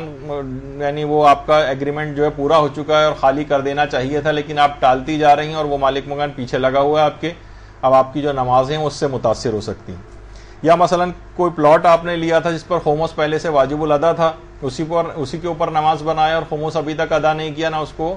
کوئی تدبیر ایسی کی ہے، نہ حاکم شرع وغیرہ کے پاس جا کے کوئی مصالحت کی ہے،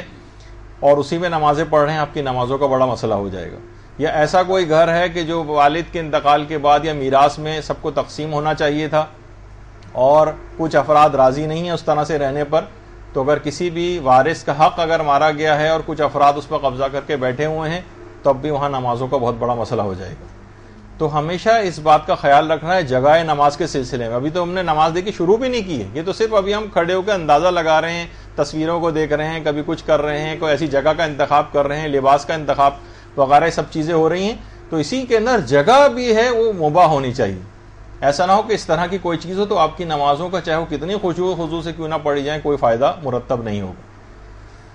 اسی طرح سے نماز شروع کرنے سے پہلے آپ کو چاہیے کہ آئینے میں ذرا اپنا جائزہ بھی لیجیے۔ آئینے خواتین کے سلسلے میں اس کی تاکید اور زیادہ ہے۔ ایک عام انسان تو عام آدمی کیا کرے گا، زیادہ سے زیادہ کنگا وغیرہ کر لے گا، مرد حضرات میں سے اپنے لباس کو تھوڑا سا دیکھ لے گا، لیکن اچھا اس کی اہمیت بھی دیکھیے، کبھی بھی ایسا کچھ ہوتا ہے کہ مثلا گھر کے دروازے پہ بھی آدمی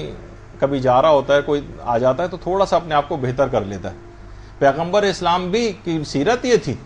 کہ جس وقت دروازے پہ کوئی آتا تھا اور دق الباب ہوتا تو پیغمبر برتن کے پانی میں اپنا عکس دیکھ کر پھر دروازے پر جاتے تھے کھولنے کے، یعنی اپنے آپ کو تھوڑا سا بہتر۔ تو اب تو خدا کے حضور حاضری کا موقع ہے تو وہاں تو اپنے آپ کو ضرور ذرا دیکھ لینا چاہیے کہ محضر خدا میں حاضر ہونے جا رہے ہیں، حولیہ وغیرہ بھی درست ہے، یا کوئی ایسی غلطی تو نہیں ہو رہی ہے، خاص طور پر خواتین کے سلسلے میں۔ ایک بال بھی اگر کوئی ایسا نظر آئے، اب تو خواتین بہت سی جو ماڈرن ہو گئی ہیں ذرا تو وہ اپنے اس بات کا خیال نہیں کرتی ہیں، لیکن ایک بال بھی اگر کسی عورت کا نظر آ رہا ہے تو اس کی نماز غلط ہو جائے گی۔ تو مسائل نماز کے لحاظ سے بہت ان چیزوں کا خیال رکھنا ہے کہ کہیں سے کوئی بال نظر نہ آئے۔ دوپٹے کے اندر نماز جس میں سے بال جو ہے مثلا جھلک رہے ہوں، اتنا سی تھرو اگر کوئی دوپٹہ ہے یا چادر بھی سی تھرو ہے جس میں سے یعنی باقاعدہ بال جھلک رہے ہوں اس میں سے، تو ایسی چیزیں پہننے سے بھی اجتناب کیا جائے۔ اور اللہ اکبر کہتے وقت بھی کوشش یہ کریں، ایک تو بالوں کا بھی مسئلہ ہے، دوسرا کلائی کا بھی مسئلہ ہے. یعنی ایسا نہ ہو کہ آپ اللہ اکبر کہنے کے لیے ہاتھوں کو اوپر اٹھائیں اور قمیض تھوڑی سی آپ کی جو بھی آپ نے پہنی ہوئی ہے وہ اوپر ہو جائے اور آپ کی کلائی وغیرہ ظاہر ہو جائے. یہ بھی کوشش کریں کہ اس طرح سے نہ ہو. بال بالکل نہیں نظر آنے چاہیے، جو کہ عام طور پر خواتین کے کچھ نہ کچھ اس قسم کی غلطی نظر آتی. اور قنوت پڑھتے وقت بھی یہی غلطی ہے. تو خیر ذرا دعا کے لیے حوالے سے، لیکن اگر کوئی بلند ہاتھوں کو بلند کر رہی ہیں عام طور پر خواتین اور وہ جو ہے اس میں ان کی کلائی وغیرہ ظاہر ہو رہی ہے تو بھی ان کی نماز غلط ہو سکتی ہے. اسی طرح سے سجدے میں جاتے وقت بھی جب کوئی نامحرم سامنے نہیں ہوتا ہے تو ظاہر ہے کہ موزے وغیرہ پہننے واجب نہیں ہوتے ہیں، لیکن خواتین کیا عام طور پہ کیا ہوتا ہے کہ سجدے میں گئیں اور پائچا اونچا ہو گیا تو اب ٹخنے سے بھی اوپر کی جگہ کافی زیادہ کھل سکتی ہے. تو اس کی بھی احتیاط کی جائے کہ اس طرح سے آپ کوئی بھی چیز پہنے کہ جتنی نماز میں جسم چھپانا ضروری ہے اتنا کم سے کم جو ہے وہ ضرور چھپا رہے. اور قنوت کے اندر بھی خاص طور پر تھوڑی سی بھی کلائی جو ہے یہ کوشش کریں کہ ظاہر نہ ہو، اور سلیوز وغیرہ پہنی جائیں تو بہت اچھا ہے. یا چادر پہنی جائے تو اس کے اندر تو خود بخود ہاتھ اس طرح سے چھپ جاتے ہیں. لیکن یہ کہ عام طور پر اسکارف وغیرہ پہن کے یا تھوڑا سا کم پردہ کر کے جو خواتین چادر کو استعمال نہیں کرتی اور ویسے کچھ چھپانے وپانے کی کوشش کرتی ہیں، دوپٹے کو اس طرح سے کر لیتی ہیں، لیکن یہ کہیں نہ کہیں سے جسم کے وہ اعضاء اس کے اندر کھل سکتے ہیں کہ جس سے نماز غلط ہو جاتی. تو بہرحال وہ مسائل اپنی جگہ پر آئیں گے. تو ابھی تو میں صرف ایک اشارہ کرتے ہوئے گزر رہا ہوں کہ آئینے کے اندر دیکھ کے آپ اپنا ضرور اس انداز کا طریقہ کار کر لیں. اور آپ کی جو آستینیں بھی ہوں، چاہے وہ نماز کی چادر ہو کچھ ہو، کوشش یہ کریں کہ اس طرح سے اندازہ کر لیں کہ آپ کے میکسیمم لینتھ میں بھی جس وقت آپ ہاتھوں کو اپنے پھیلائیں گی یا قنوت وغیرہ پڑھیں گی تو ایسا تو نہیں کہ وہ آپ کی کلائیاں وغیرہ ظاہر ہو جائیں گی. تو آپ کو تھوڑی سی بڑے سائز کی چادر وغیرہ کا بھی انتظام کر کے اس میں نماز پڑھنی چاہیے. اور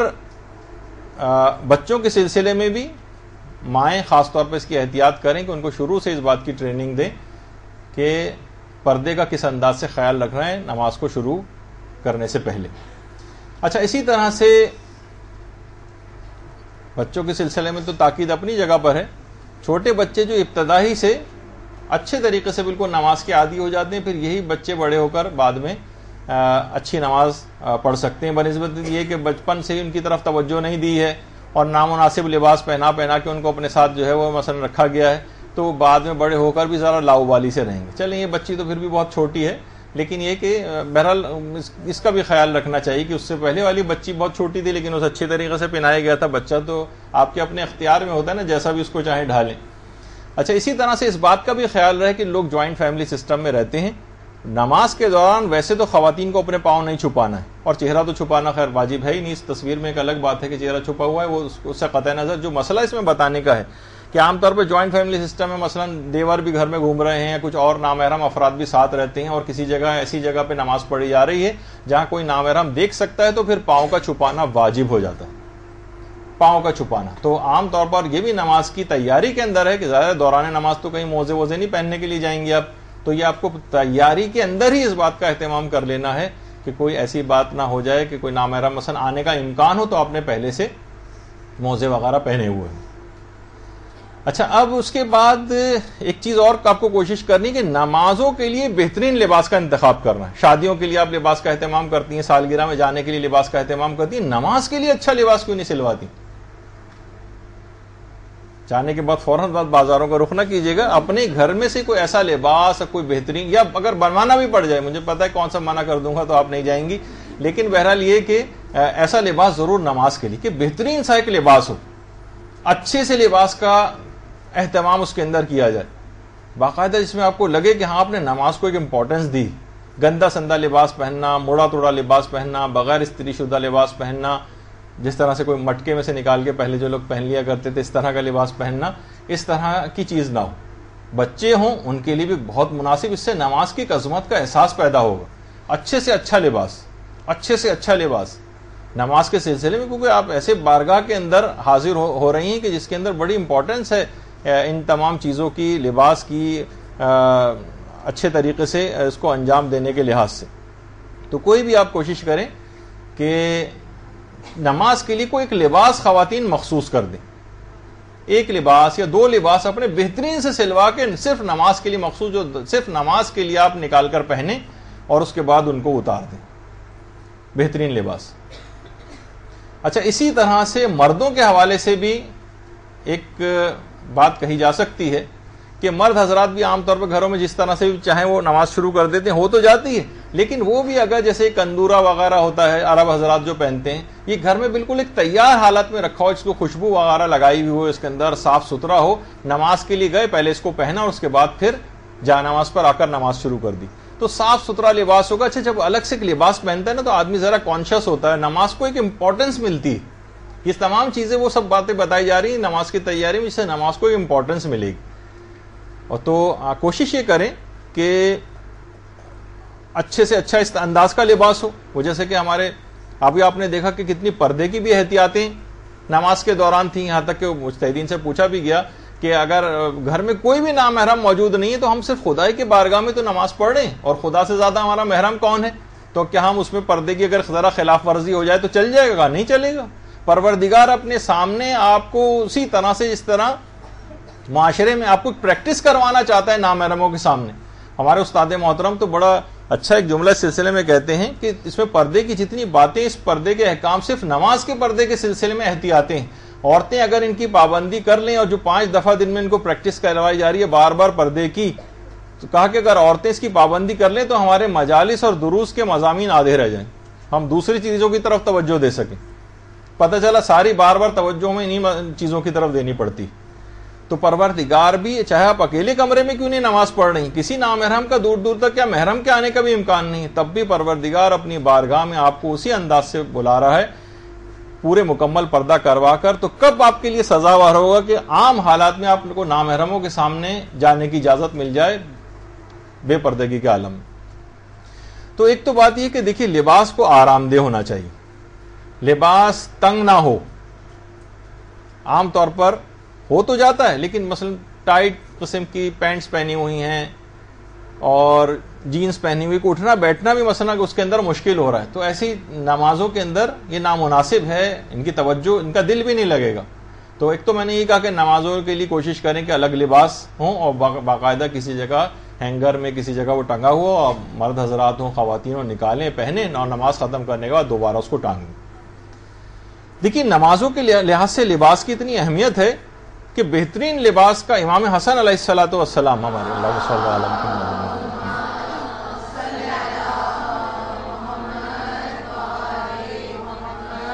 این نمازوں کے وقت اتنا بہترین لباس کا انتخاب کرتے تھے اپنے لیے کہ اکثر لوگ پوچھتے تھے کہ مولا اتنا بہترین لباس پہن کے آپ نماز پڑھ رہے ہیں؟ تو امام فرماتے تھے ان اللہ جمیل و یحب الجمال،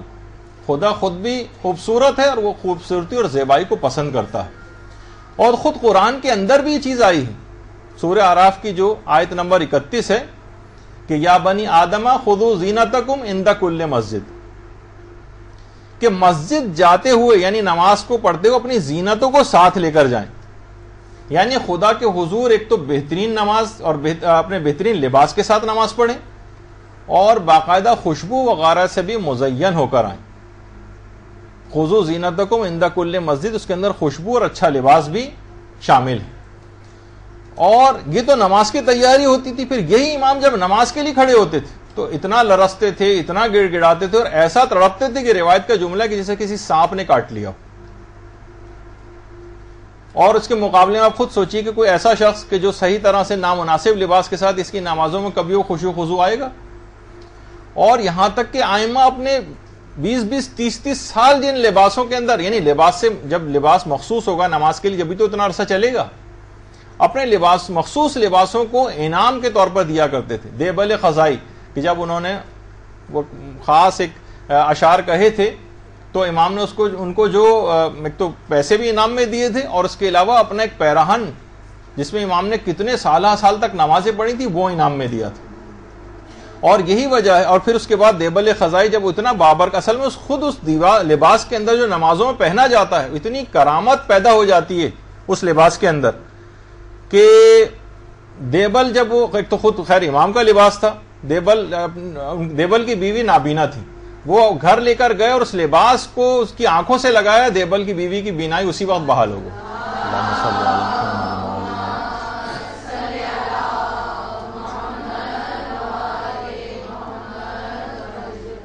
آیت اللہ مرشی نجفی نے کہا کہ وہ سالہ سال تک جس لباس میں نے نماز شب اور دیگر نمازیں پڑھی اس لباس کو میرے ساتھ قبر میں دفن کیا جائے. وہ بابرکت لباس ہے, وہ ایک نشانی کے طور پر وہ لباس ہے.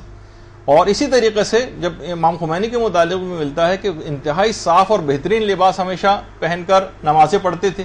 حتیٰ کہ بیماری میں بھی جس وقت آپریشن ہوا تھا اور آپریشن کے بعد اسپتالوں میں انہوں نے نماز پڑھی, اس میں بھی انتہائی صاف اور بہترین لباس کا انتخاب کرتے تھے. آغا معتمدی جو امام خمینی کے قریبی ساتھیوں میں سے تھے, وہ یہ فرماتے ہیں کہ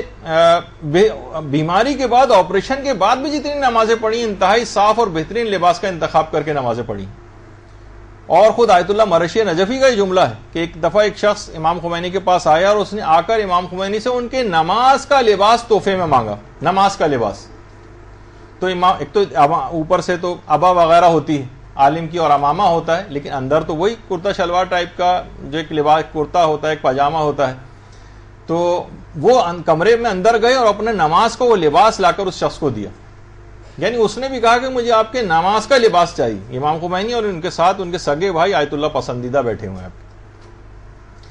اچھا, اب ایک تو یہ ہے. دوسرا ایک چیز کی بات, یعنی نمازوں کے ثواب فائدے یہ بہتر سے بہتر بنانے کے لیے جو نماز کی تیاری, اس میں وہ تمام افراد مرد حضرات کا پہلے مسئلہ بتا دوں پھر خواتین کا, کہ جس میں انہوں نے کبھی بھی حج یا عمرہ کیا ہے, اس کی ایک چادر اگر وہ اپنے اوپر ڈال لیں اوپری لباس پہ اور اس کو پہن کر کبھی کبھار نماز پڑھ لیں تو اور زیادہ بہتر. عام طور پر لوگ یہ کرتے ہیں اس کو پھینک ویک دیتے ہیں, وہ بڑی امپورٹنٹ چیز ہے, حتیٰ کہ اس کے اندر کفن دیا جانا بھی بہت ثواب رکھتا احرام کی اس چادر کو. لوگ وہیں پر پھینک کر, اکثر تو وہاں پر کوڑے خانوں کے اندر احرام کی چادریں پڑی ہوئی نظر آتی ہیں. تو اس بات کا بہت جو ہے خیال رکھا جائے کہ اگر کبھی ایسا بھی ہو جائے تو ثواب ذرا اور بڑھ جائے گا آپ کا. اور خواتین بھی جس احرام کا جو ان کا مقنا تھا یا جس میں انہوں نے حج کیا تھا, عمرہ کیا تھا یا مثلا حج کیا تھا, تو اس کو بھی پہن کر کبھی کبھار نماز میں اس کو اگر پہن لیا جائے تو بہت اچھا. اور تاکہ تمام چیزوں کی پہن کے یہ آپ گواہیاں تیار کر رہی ہیں. اور خواتین کے لیے ایک بات اور بھی ہے ویسے تو عام طور پر, کہ کوئی ایک معمولی سے چھوٹا کم سے کم ایک زیور ضرور انہوں نے پہنا ہوا, لیکن اس کی یہ معنی بھی نہیں ہے کہ اگر مثلا یہ مسئلہ پتہ چل گیا تو آپ فوراً اس وقت اس کے بعد جیولری کی دکان میں جائیں اور وہ اپنا کوئی زیور وغیرہ کی تلاش شروع کریں. وہی جو گھر میں عام طور پر آپ, اور چھوٹا موٹا اتنا زیور کہ ایک کڑا, ایک چوڑی, کوئی بھی ایسی چیز, کوئی ہار, کوئی بھی ایئر رنگ یا کوئی بھی, یہ تو عام طور پر خواتین کے پہنے ہوئی ہوتی ہیں تو وہ بھی کافی. لیکن اگر کسی نے کچھ نہیں پہنا ہوا تو کوئی نہ کوئی ایک چیز ضرور اس طرح سے پہن لے تو ذرا نماز کی تیاری ذرا اس کی اچھی شمار ہو جائے گی. اور پھر اس کے بعد یہ ہے کہ یہ بھی مستحبات میں سے ہے کہ خوشبو لگا کر جو ہے وہ نماز پڑھی جائے. خوشبو کی بڑی تاکید ہے, اور خود اپنے لیے بھی خوشبو لگائیں, اور اگر کچھ اطراف میں اور لوگ پڑھ رہی ہیں کچھ خواتین یا اور محرم رشتہ دار, ان کو بھی آپ جو ہیں ان کی بھی خوشبو لگائیں تو بہت ہی اچھا ثواب کا کام ہے خوشبو کا لگانا بھی, اور دوسروں کو بھی اس انداز سے اس میں شریک کرنا. ہمارے جو چوتھے امام تھے امام زین العابدین علیہ الصلوۃ والسلام,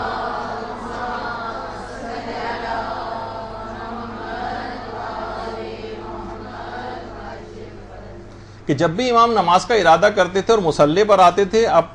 آپ اپنے ساتھ جو مصلی ہوتا اس مصلی کے اندر ہی ایک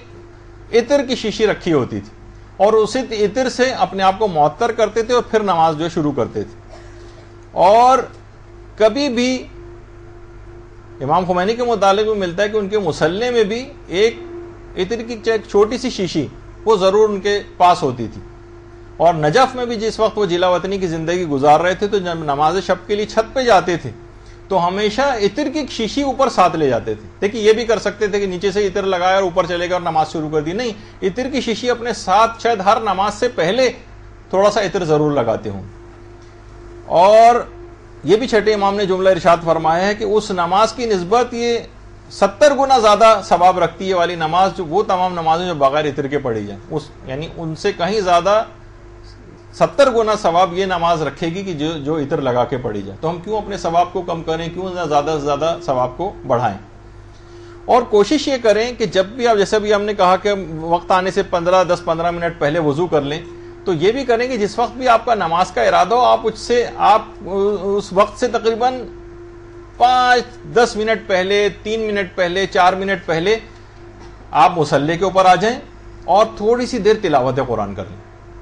دیکھیے میں نے اس سے پہلے بھی بات بتائی تھی کہ امام خمینی تو تقریباً آدھے گھنٹے پہلے آ کر اور تلاوت قرآن میں مشغول ہو جاتے تھے. آدھے گھنٹے بعد نماز کا وقت آنا ہے، وضو کیا اور اس کے اوپر آ گئے مصلی پر، اور اس کے بعد تلاوت قرآن شروع کر دی. تو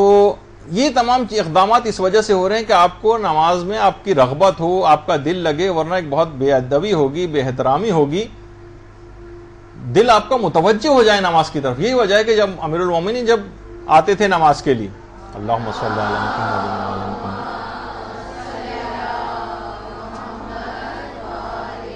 تو اتنا پہلے سے تیاری شروع ہو چکی ہوتی، تو اتنا متوجہ نماز کے وقت پہ آ کر ہو جاتے تھے کہ بدن کانپنے لگتا تھا، رنگ متغیر ہو جاتا تھا، اور کہتے تھے اس امانت کی ادائیگی کا وقت آ گیا،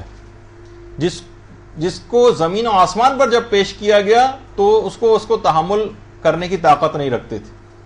دیکھیے خود مصلی کے اوپر آ کر بیٹھنا یہ انتہائی زیادہ ثواب اور فائدے کی چیز. جتنی دیر انسان مصلی پر آ کر بیٹھا رہتا ہے، خدا کے فرشتے اس پر مسلسل درود و سلام بھیجتے رہتے ہیں اور کہتے ہیں پروردگار تو اس بندے کو بخش دے، تو اس بندے کو بخش دے اور اس پر اپنا رحم و کرم نازل فرما. اور نماز کی تیاری میں ایک چیز یہ بھی شامل ہے کہ آپ کے ہاتھ میں عقیق کی انگوٹھی ہو، عقیق کی انگوٹھی. اور اگر آپ نے عقیق کی انگوٹھی پہنی ہوئی ہے اور دوران نماز آپ کے ہاتھ میں ہے تو اس کا بہت زیادہ ثواب اور فائدہ ہے. اور خود پیغمبر اسلام کی حدیث مبارکہ بھی ہے کہ عقیق کی انگوٹھی پہنو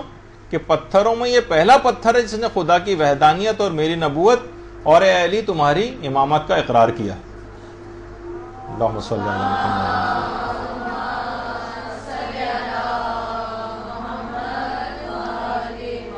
اور جو عقیق پہن کر نماز پڑھی جائے گی وہ 40 ایسی نمازوں سے افضل ہوگی جو بغیر عقیق کے کوئی شخص پڑھتا. تو اپنے ثواب میں نماز کو آپ زیادہ سے زیادہ کرتی چلی جائیے، بڑھاتی سے بڑھاتی چلی جائیے. بہت زیادہ اس کے ثواب اور فائدے عمومی زندگی کے اندر بھی ہیں کہ آپ کی ساری حاجتیں پوری ہوتی ہیں. خاص طور پر جب آپ قنوت جب پڑھتی ہیں اور ہاتھ میں عقیق ہوتا ہے تو وہ دعا آپ کی جلدی قبول ہو جاتی ہے. اور اتنا وقت نہیں ہمارے پاس، ورنہ اپنے خاص نظر کرم سے پروردگار نے عقیق کا یہ پتھر پیدا کیا تھا، تو اس کے بہت ثواب اور فائدے روایات کے اندر بیان ہوں. اور اس کے بعد ایک چیز بڑی اہم ہے، وہ یہ کہ جب بھی آپ کبھی نماز شروع کریں تو ذرا قبلے وغیرہ کا صحیح تعین ہونا چاہیے، قبلہ صحیح پتہ ہونا چاہیے.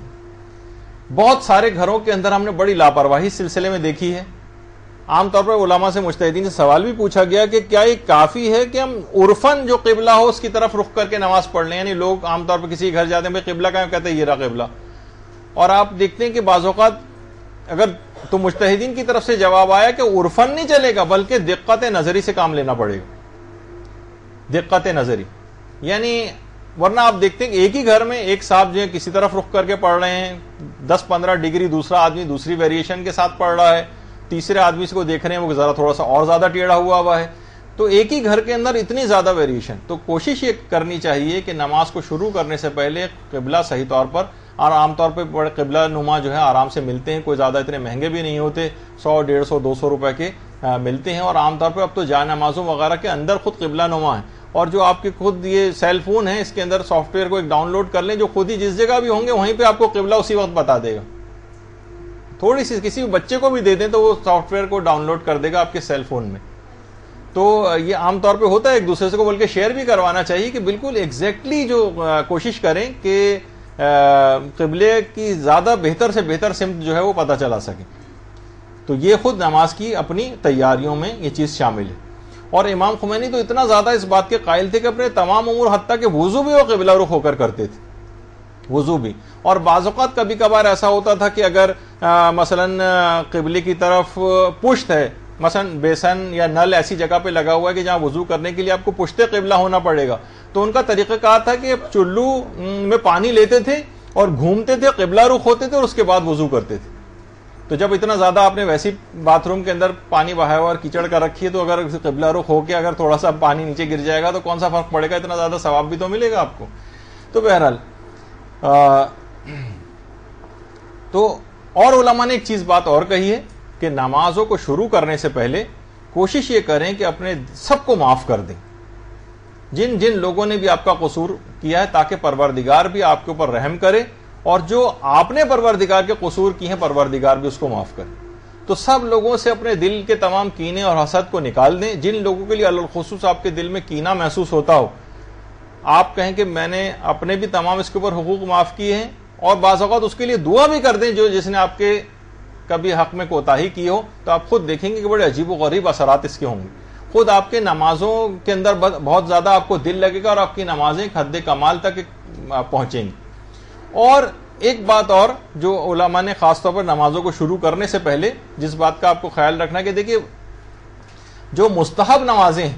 ان کو تو آپ کوشش کریں کسی ایک جگہ نہیں بلکہ مختلف جگہوں کے اوپر پڑھیں. کبھی ایک کمرے میں، ایک ہی کمرے میں، کبھی ایک جگہ پر، کبھی دوسری جگہ پر، کبھی تیسری جگہ پر، اس کو فکس نہ کریں. مستحب نمازوں میں متعدد جگہ ہوں، کیونکہ یہ تمام زمین کی جتنی جگہ ہوں گی جہاں آپ نے سجدے کیے ہوں گے یہ آپ کو گواہی کے طور پر قیامت میں کام آئیں گے. لیکن جتنی واجب نمازیں ہیں اس میں علماء یہ بات بیان فرماتے ہیں کہ اس کے لیے کوشش کریں کہ کوئی ایک جگہ مقرر کر لیں، کیونکہ اس کی امپورٹنس اس جگہ کے اندر ایک ایسی برکت ہو جاتی ہے کہ بہت سے مسائل کے اندر کہ جس جگہ وہ شخص نماز پڑھتا تھا حالت احتضار میں، اگر اس جگہ لے جایا جائے تو اس کی جان آسانی سے نکل جائے گی. پھر چاہے حالت احتضار کے بعد تو انتقالی ہو جانا ہے تاکہ اس سختی کو جو ہے وہ موت کی وہ کم کیا جا سکے. اگر گھر کے اندر وہ شخص نماز اور گھر میں انتقال ہو رہا ہے، عام طور پہ تو جو صورتحال ہوتی ہے اس میں ہسپتالوں میں انتقال ہوتا ہے، لیکن کوشش یہ کریں کہ اگر گھر میں کسی کا انتقال ہو رہا ہے تو جس جگہ وہ نماز پڑھتا تھا اگر ممکن ہو سکے تو وہاں پر لے جایا جائے، تو بہت آسانی کے ساتھ اس کی جو ہے وہ جان نکل جائے گی. اچھا، اسی طرح سے کوشش یہ کریں کہ جب بھی کبھی نماز کے لیے کھڑے ہونا چاہیں تو گھر میں کوئی بچہ ہو اس کو بھی اپنے ساتھ ضرور لے لیں. کسی کی اپنی اولاد ہے، چھوٹے بہن بھائی ہیں، ان کو بھی اپنے ساتھ ضرور لے لیں، کیونکہ سورہ اعراف کی جو 31ویں آیت اس سے پہلے ابھی آپ نے پڑھی کہ یا بنی آدم خذوا زینتکم عند کل مسجد،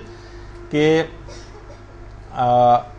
جب بھی تم نماز کے لیے مسجد کے لیے نکلو تو اپنی زینت کو اپنے ساتھ لے لو. تو اب زینت کے کئی احتمالات علماء نے پیش کیے کہ زینت سے کیا مراد ہے. ایک تو وہی ہے کہ صاف ستھرے کپڑے وہ زینت کے اندر آتے ہیں، اور یہ کہ خود خوشبو کا لگانا یہ بھی زینت میں آتا ہے. اور ایک احتمال علماء نے یہ بھی کہا کیونکہ مسجد جانے کا تذکرہ ہے تو بہرحال اس میں یہ کہ اچھے امام جماعت کا انتخاب یہ خود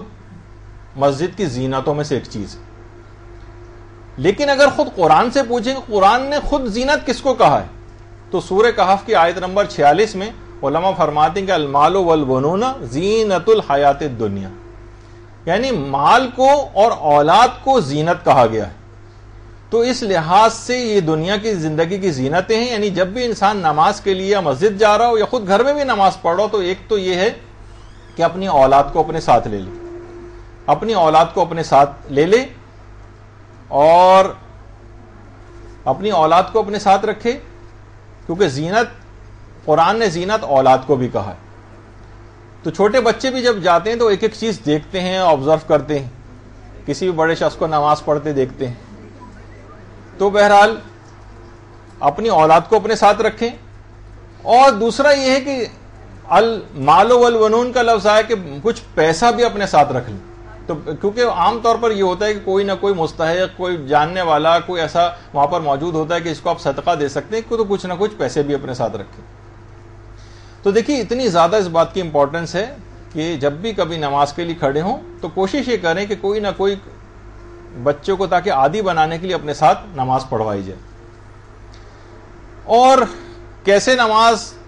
میں تمام چیزوں کا جب خیال رکھ رہے ہیں تو کیسے اس ہستی کو فراموش کیا جا سکتا ہے کہ جس کی وجہ سے آج ہم اس قابل ہوئے کہ نماز بچی ہوئی ہمیں نظر آ رہی ہے، یعنی ہمارے امام حسین علیہ الصلوۃ والسلام.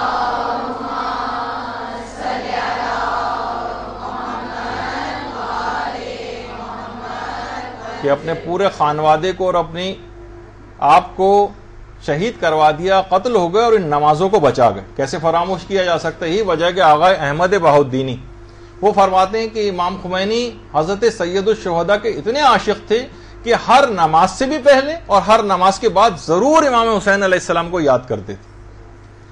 اور سلام اور زیارت کے ذریعے امام حسین سے توسل کیا کرتے تھے. باقاعدہ دیکھیے اتنی اہم بات ہے کہ آیت اللہ عبد الحسین تہرانی جو کہ محدث نوری کے استاد تھے، ایک دفعہ وہ کربلا میں درس دے رہے تھے، تو درس دیتے دیتے انہوں نے اپنے طالب علموں کو کہا کہ کل میں نے خواب دیکھا ہے، پتہ نہیں خواب سچ ہے یا نہیں.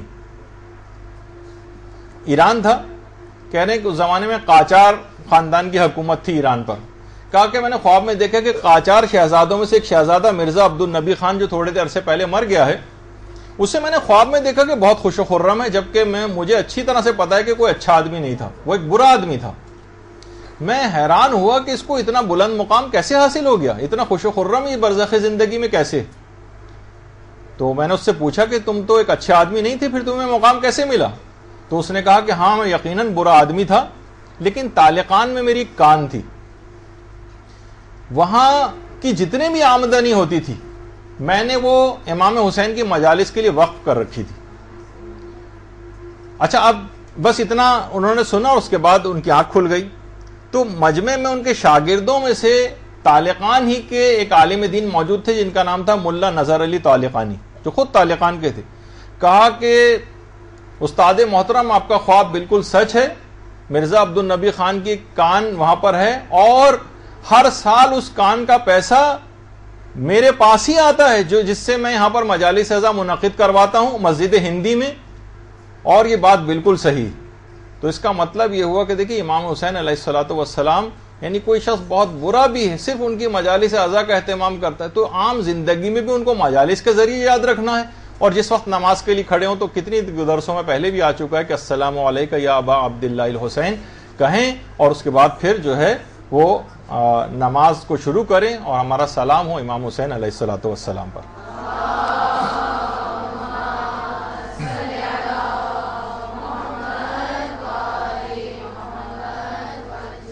اچھا اب ایک آخری بات اس میں اور رہ گئی ہے، وہ یہ ہے کہ آپ کوشش یہ کریں کہ آپ ایک کیلنڈر، دیکھیے بہت سی چیزیں میں اپنے ایکسپیرینسز جو آپ کو بتا رہا ہوں، کوشش یہ کریں کہ آپ چاہے تو ایک کیلنڈر بنا لیں. ہر نماز 5 نمازیں آپ کو ویسے ہی پڑھنی ہیں. آپ ویسے تو مستحب ہے کہ نماز میں الحمد کے بعد پہلی رکعت میں سورہ قدر اور دوسری رکعت میں الحمد کے بعد سورہ توحید قل اللہ احد کی تلاوت کی جائے. لیکن ویسے تو یہ ہے کہ یا تو سورہ قل اللہ احد اور سورہ قدر، جس میں ہماری الگ کچھ باتیں بعد میں ہوں گی، لیکن کچھ خاص فوائد کے سورے ایسے ہیں کہ وہ آپ الگ الگ نمازوں میں کوشش کر کے پڑھنے کی عادت ڈالیں. دیکھیے ایک تو علماء نے جب خشوع خضوع جب نماز کی بات آئے گی تو اس کے اندر ایک طریقہ یہ بھی ہے کہ دیکھیے جو آپ چیزیں آپ کی زبان پر ہمیشہ سے رائج ہو جاتی ہیں نا، پھر آپ کی توجہ کم ہو جاتی. آپ اگر سورے بدل کے نمازوں میں پڑھیں گی نا تو آپ اور پہلے سے ارادہ کر کے پڑھیں گی. آج مجھے نماز کو شروع کرنے سے پہلے تیاری میں چیز ہے کہ آپ ارادہ کریں آج الحمد کے بعد میں یہ والا سورے کا میں نے تعین کیا ہے، یعنی یہ والا سورہ میں پڑھوں گی، اور اس کے بعد پھر دوسری رکعت میں تو چلیں قل اللہ احد. لیکن اس طرح سے 5 نمازوں میں 5 الگ الگ سورے بھی پہلی رکعت میں آپ پڑھ سکتی ہیں. اچھا اس کا یہ کیوں ہم کر رہے ہیں؟ کچھ سوروں کے خاص الخاص فائدے ایسے ہیں جن کو بھی انسان کو حاصل کرنا چاہیے. مثلا کوئی شخص اپنی زندگی کو دیکھتے ہیں میں تو بہت ہی بدنصیب آدمی، تو وہ روایتوں میں یہ چیز آئی ہے کہ اگر کوئی شخص اپنی واجب اور مستحب نمازوں میں سورہ کافرون کی تلاوت کرے قل یا ایھا الکافرون، تو اگر بدنصیب بھی ہوگا تو وہ خوش نصیب ہو جائے گا. یہ فائدہ کیوں نہیں لیتے؟ بہت ایک خاتون تھی انتہائی پریشان، یعنی اس کی اپنی ازدواجی زندگی بہت، جیسے وہ کہتی تھی کہ میں انتہائی بدقسمتی کی زندگی گزار رہی ہوں. جب اس کو یہ والی بات پتہ چلی اس نے نماز میں سورہ کافرون شروع کی، اب معلوم چلا کہ اس کی زندگی بہت بہتری آ گئی ہے اور وہ تمام مسائل اس کے حل ہوتے چلے گئے. کچھ خواتین نے اپنا ذاتی ایکسپیرینس بھی بتایا. تو آپ باقاعدہ کہ مقرر کر لیں کہ آج میں سورہ کافرون پڑھوں گی. کچھ خاص مقاصد میں کامیابی کے لیے کچھ بڑے مقصد آ جاتے ہیں، پہلے سے کہ ارادہ کرنے میں تو کوئی حرج نہیں ہے نا، یہ کوئی ویسے شرعی حکم کے طور پر تو نہیں ہے، لیکن ہم نمازوں کو بہتر بنانے کے حوالے سے کسی لڑکی کی کوئی اچھا رشتہ آنے والا ہے، آپ چاہتے ہیں کہ یہاں پر یہ اس مقصد میں ہمیں کامیابی مل جائے، تو اس جو بھی نماز اس وقت پڑھی جائے گی تو اگر اس میں سورہ نصر اگر پڑھ لی جائے کامیابی کے لیے اس مقصد میں، اس نیت سے کہ میرا فلاں، یعنی پہلے سے آپ نے ارادہ کیا ہوا ہے کہ اس مقصد کے لیے آج میں سورہ نصر پڑھوں گی، تو بہت سے لوگوں نے ایکسپیرینس کیا کہ وہ کام ان کے انتہائی آسانی کے ساتھ ہو جاتے ہیں. خاص طور پر آج کل کے زمانے میں اپنے دشمنوں کے اوپر فتح و نصرت حاصل کرنے کے لیے سورہ نصر کی بھی بڑی تاکید ہے، دشمنوں پر کامیابی. اور سورہ نصر کا ایک بہت بڑا فائدہ یہ ہوگا، جو شخص یہ چاہتا ہے کہ جنت میں طوبہ درخت کے نیچے پیغمبر اسلام کی کرسی کے ساتھ اس کی کرسی ہو، وہ نمازوں میں سورہ نصر کی تلاوت کرے. درود بھیجیے.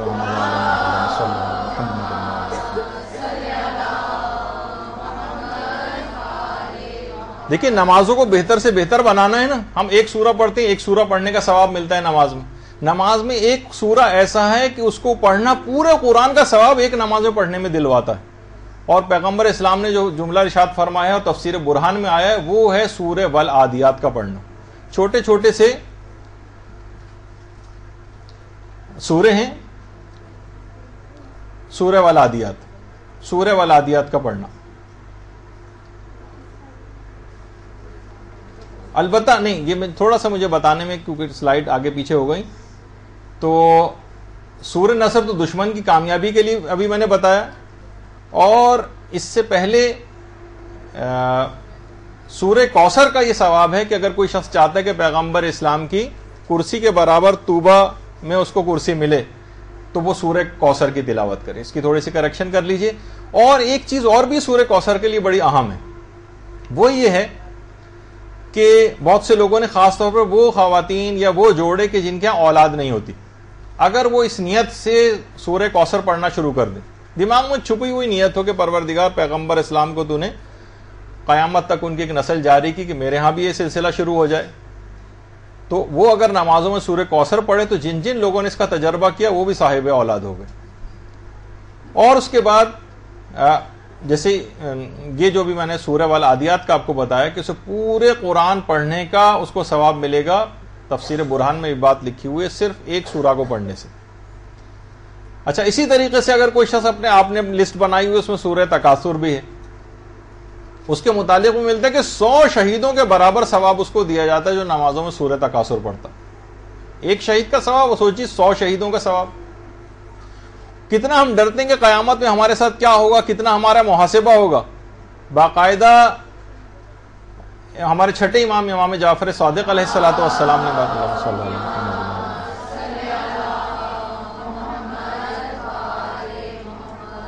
امام نے فرمایا کہ قیامت میں اس شخص کا محاسبہ ہی نہیں ہوگا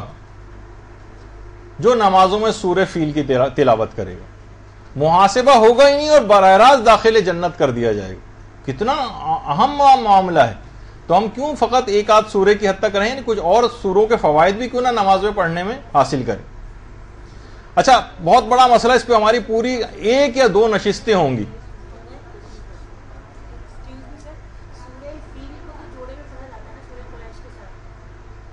جی ہاں، جی بالکل، وہ میں مسائل کی طرف نہیں جا رہا. مسائل تو اپنی جگہ پہ جب ہم قرات وغیرہ کے مسائل شروع کریں گے اس میں تفصیل آئے گی. ابھی تو میں بلکہ ایک صرف فائدہ بتا رہا ہوں کہ تاکہ آپ کے دماغ میں صرف یہ رہے،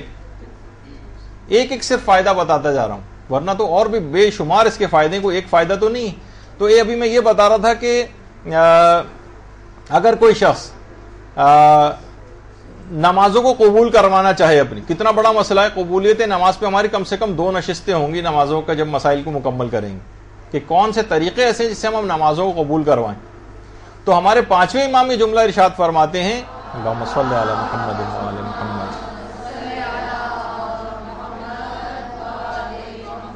کہ جو شخص یہ چاہتا ہے کہ اس کے نماز اور روزے قبول کر لیے جائیں، اسے چاہیے کہ وہ نماز میں سورہ ماعون کی تلاوت کرے. ارائیت الذی یکذب بالدین،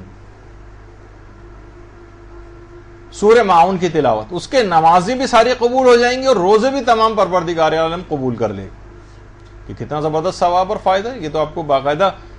کچھ سورے صرف 2-1 کتنی نامناسب بات ہے کہ سوائے آسان 2-3-4 سوروں کے صاحبان ایمان کو کچھ سورے ہی یاد نہیں. اتنے چھوٹے چھوٹے سورے، ان کو تو زبان یاد ہونا چاہیے. اچھا، اسی طرح سے 2 سورے ایسے ہیں کہ خود ام سلمہ جو پیغمبر اسلام کی زوجہ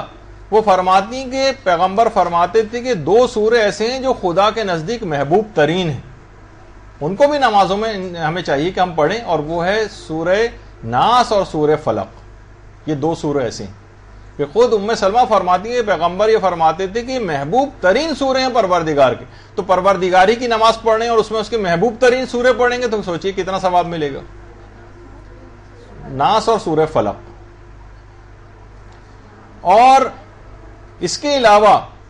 مثلا ہر شخص جنت میں جانا چاہتا ہے، ہمارے چھٹے امام یہ بات بیان فرماتے ہیں کہ اللہم صلی علی محمد و علی محمد، اگر کوئی شخص یہ چاہے کہ اسے جنت اس کی خواہش کے مطابق ملے، ایک تو ایک ہے اپنے اعمال کے مطابق ملے اور ایک ہے خواہش، اعمال کے مطابق ملے گی تو سب سے کمتر درجہ ملے گا، خواہش کے مطابق ملے گی تو خواہش کیا ہوگی، ہمارے جوار محمد و آل محمد میں ہمارا مقام ملے ہمیں۔ تو پیغمبر نہیں، چھٹے امام یہ بات بیان فرماتے ہیں کہ اگر کوئی شخص چاہتا ہے اسے خواہش کے مطابق جنت ملے تو اسے نمازوں میں سورہ والتین والزیتون کی تلاوت کرنی چاہیے۔ کتنے مختصر سے چھوٹے سے سورے ہیں جو اتنے ثواب اور فائدے دلوانے والے۔ اچھا، اب کتنی ہماری کوشش یہ ہوتی ہے، ہم دعائیں کرتے ہیں ہمیں پیغمبر اسلام کی شفاعت ملے، معصومین کی شفاعت ہمیں ملے۔ تفسیر برہان میں ہے کہ ایک سورہ ایسا ہے کہ اگر اس کی تلاوت کر دی جائے تو قیامت میں پیغمبر اسلام پر اس کی شفاعت واجب ہو جاتی، واجب، اور وہ ہے سورہ والضحیٰ۔ پیغمبر اسلام پر اس کی شفاعت واجب ہو جاتی جو نمازوں میں سورہ والضحیٰ کی تلاوت کرتا ہے۔ تو اس سے آپ اندازہ لگائیں کتنی، یعنی پیغمبر پر شفاعت واجب ہو جائے گی۔ ایک تو ہے کہ ہم دعا کریں، وہ تو پیغمبر کریں نہ کریں وہ ایک اختیار ان کے پاس ہے، لیکن یہاں تک یہ تفسیر برہان کے اندر باقاعدہ اس کا یہ فائدہ بتایا گیا۔ اور ظاہر ہے کہ سب طالب علم بھی ہیں، بچوں کو بھی خاص طور پر والدین کو چاہیے کہ ان سے کہیں کہ وہ نمازوں میں اگر سورہ والشمس کی تلاوت کریں، سورہ والشمس کی، تو ایک تو اس کو توفیقات کے خزانے ملتے ہیں جو بھی سورہ والشمس کی تلاوت کرتا ہے، اور اس کا حافظہ بڑا قوی ہو جاتا ہے۔ تو طالب علم خاص طور پر بچوں کو والدین کو سکھانا چاہیے کہ نماز میں سورہ والشمس پڑھیں تاکہ ان کی میموری اور حافظہ بڑھتا چلے، پڑھائی میں بھی اچھے ہو جائیں گے۔ اور اس کے علاوہ جو اور سورے ہیں، ابھی میں اس کی بات نہیں کر رہا، نہ سورہ الحمد کی بات کر رہا ہوں، نہ سورہ توحید کی بات کر رہا ہوں، نہ سورہ قدر کی بات کر رہا ہوں، وہ تو اپنے مقام پر جب ان کا موقع آئے گا، جب ہم قرات کے مسائل شروع کریں گے اس وقت ان کی کچھ فضیلت آئے گی۔ اچھا، ایک بات اور تیاری کے اندر اور بتا دی جائے، وہ یہ ہے کہ جب آپ ہر چیز کو دیکھ رہی ہیں اطراف میں تو کوشش یہ کریں کہ نمازوں میں جو آپ کی سجدگاہ ہے ذرا اس کی طرف بھی دیکھ لیجئے۔ اگر گندی سندی، کالی اور میلی سجدگاہ ہے تو نماز تو دیکھیے ابھی تھا نا کہ معراج مومن پہ آپ کو لے جاتی ہے، تو رکشے میں بیٹھ کے تو معراج پہ نہیں جا سکتا نا آدمی، تو وہ تو اس کے لیے اچھے کوئی چیز ہونی چاہیے۔ تو ساری نماز کی سب چیزیں جو ہیں وہ جس پہ سجدہ ہو رہا ہے وہ نہ وہ کالی ہونی چاہیے نہ میلی، بلکہ صاف ستھری پاکیزہ ایسی سجدگاہوں وغیرہ کا انتخاب آپ کریں تو اس میں خود آپ کو سجدہ کرنے میں مزہ آئے گا اور باقاعدہ آپ کا دل لگے گا۔ یا تو اس کو صفائی کا انتظام رکھیں، ہر تھوڑے دن بعد جب کچھ اس میں میل وغیرہ آنے لگے یا کالی ہونے لگے تو اس کی صفائی کا احترام، یا پھر دوسری سجدہ کا۔ اور ایک چیز اور کہ نمازوں کے اختتام پر آپ اپنی نمازوں کا جو ثواب ہے اس کو اپنے زندہ یا مردہ جو مرحومین ہیں ان کو ہدیہ بھی کر سکتی ہیں، بلکہ سید ابن طاؤس نے اپنی جو کتاب ہے جمال العضبو میں، اس میں باقاعدہ 2 اماموں سے یہ بات روایت کی ہے کہ اگر کوئی شخص اپنی نمازوں کا ثواب پیغمبر اسلام اور امیر المومنین اور ان کے اوصیاء کی خدمت میں ہدیہ کرے تو خدا اس قدر ثواب اس کو دے گا کہ مرتے دم تک جو سانسیں ہیں اس کا شمار نہیں ہو سکتا، اور اس کے جسم سے روح نکلنے سے پہلے اس کو باقاعدہ بشارت دی جائے گی کہ اے شخص تیرا ہدیہ ہم تک پہنچ چکا ہے اور آج تیری اس نیکی کے اجر و ثواب کو عطا کرنے کا وقت آ گیا ہے۔ خدا تیری آنکھیں شاد کرے، تیرا دل شاد کرے اور تیری آنکھیں روشن کرے اس چیز سے جو آج خدا نے تجھ کو عطا کر دی ہے اور اس مبارک مقام کو جو کہ تو نے آج حاصل کر لیا ہے۔ اچھا راوی نے جب یہ بات سنی، دو اماموں سے روایت ہے کہ اگر کسی نے بھی اس طرح سے ہدیہ کیا، راوی نے فوراً پوچھ لیا کہ مولا اس نمازوں کو ہم ہدیہ کرنے کا طریقہ کار کیا ہے؟ امام نے کہا بس بیٹھے بیٹھے دل میں یہاں پر قصد کرو کہ میں اس کا ثواب رسول خدا یا ان کے فلاں فلاں اماموں کی خدمت میں ہدیہ کر رہا ہوں. اور اس کے بعد یہ باقاعدہ مکیال المکارم کی دوسری جلد میں شیخ تقی موسوی اصفہانی نے بھی باقاعدہ اس کو لکھا ہے مکیال المکارم. تو اس وقت بھی اب آپ کو یہ بات اب پتہ چل رہی ہے، تو ابھی اسی جگہ پر بیٹھے بیٹھے بھی آپ اپنی تمام پچھلی نمازوں کو پیغمبر اسلام اور تمام ائمہ کو ہدیہ کرنے کی ابھی نیت کر لیں، تو یہی ثواب اور فائدہ آپ پہ مرتب ہو جائے گا انشاءاللہ. درود بھیجیے محمد علیہ.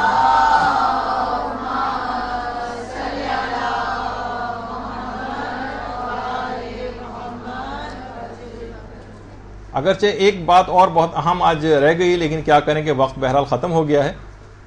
لیکن انشاءاللہ کوشش کریں گے کہ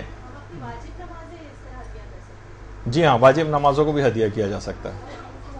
مستحب نمازیں بھی ہدیہ کی جا سکتی ہیں، واجب نمازیں بھی ہدیہ کی جا سکتی ہیں. باقاعدہ اس کا آغاز آیت اللہ سیستانی نے بھی اس سے تھوڑے عرصے پہلے مدرسے نے ایک استفتاء ان سے کیا تھا، تو انہوں نے کہا تھا کہ جی ہاں یہ ایسا کیا جا سکتا ہے. اچھا اب بس یہاں پر آج ہماری نماز کے تیاری کے سلسلے میں صرف ایک بات بس رہ گئی، جو انشاءاللہ اگلی دفعہ اس کو شروع میں لے کر آئیں گے، اور اگلی دفعہ سے براہ راست ہم نماز کو شروع کر دیں گے. اب یہ تو آپ نے دیکھا کہ ہم نے صرف نماز کی تیاری کی ہے، ارد گرد اپنا جائزہ لیا اور اطراف کی چیزوں کا جائزہ لیا، جس میں پورا درس ختم ہو گیا. انشاءاللہ اگلی دفعہ سے ترتیب وار مرحلے وار گفتگو شروع ہو جائے گی. وصلی اللہ علی محمد وآلہ الطیبین الطاہرین.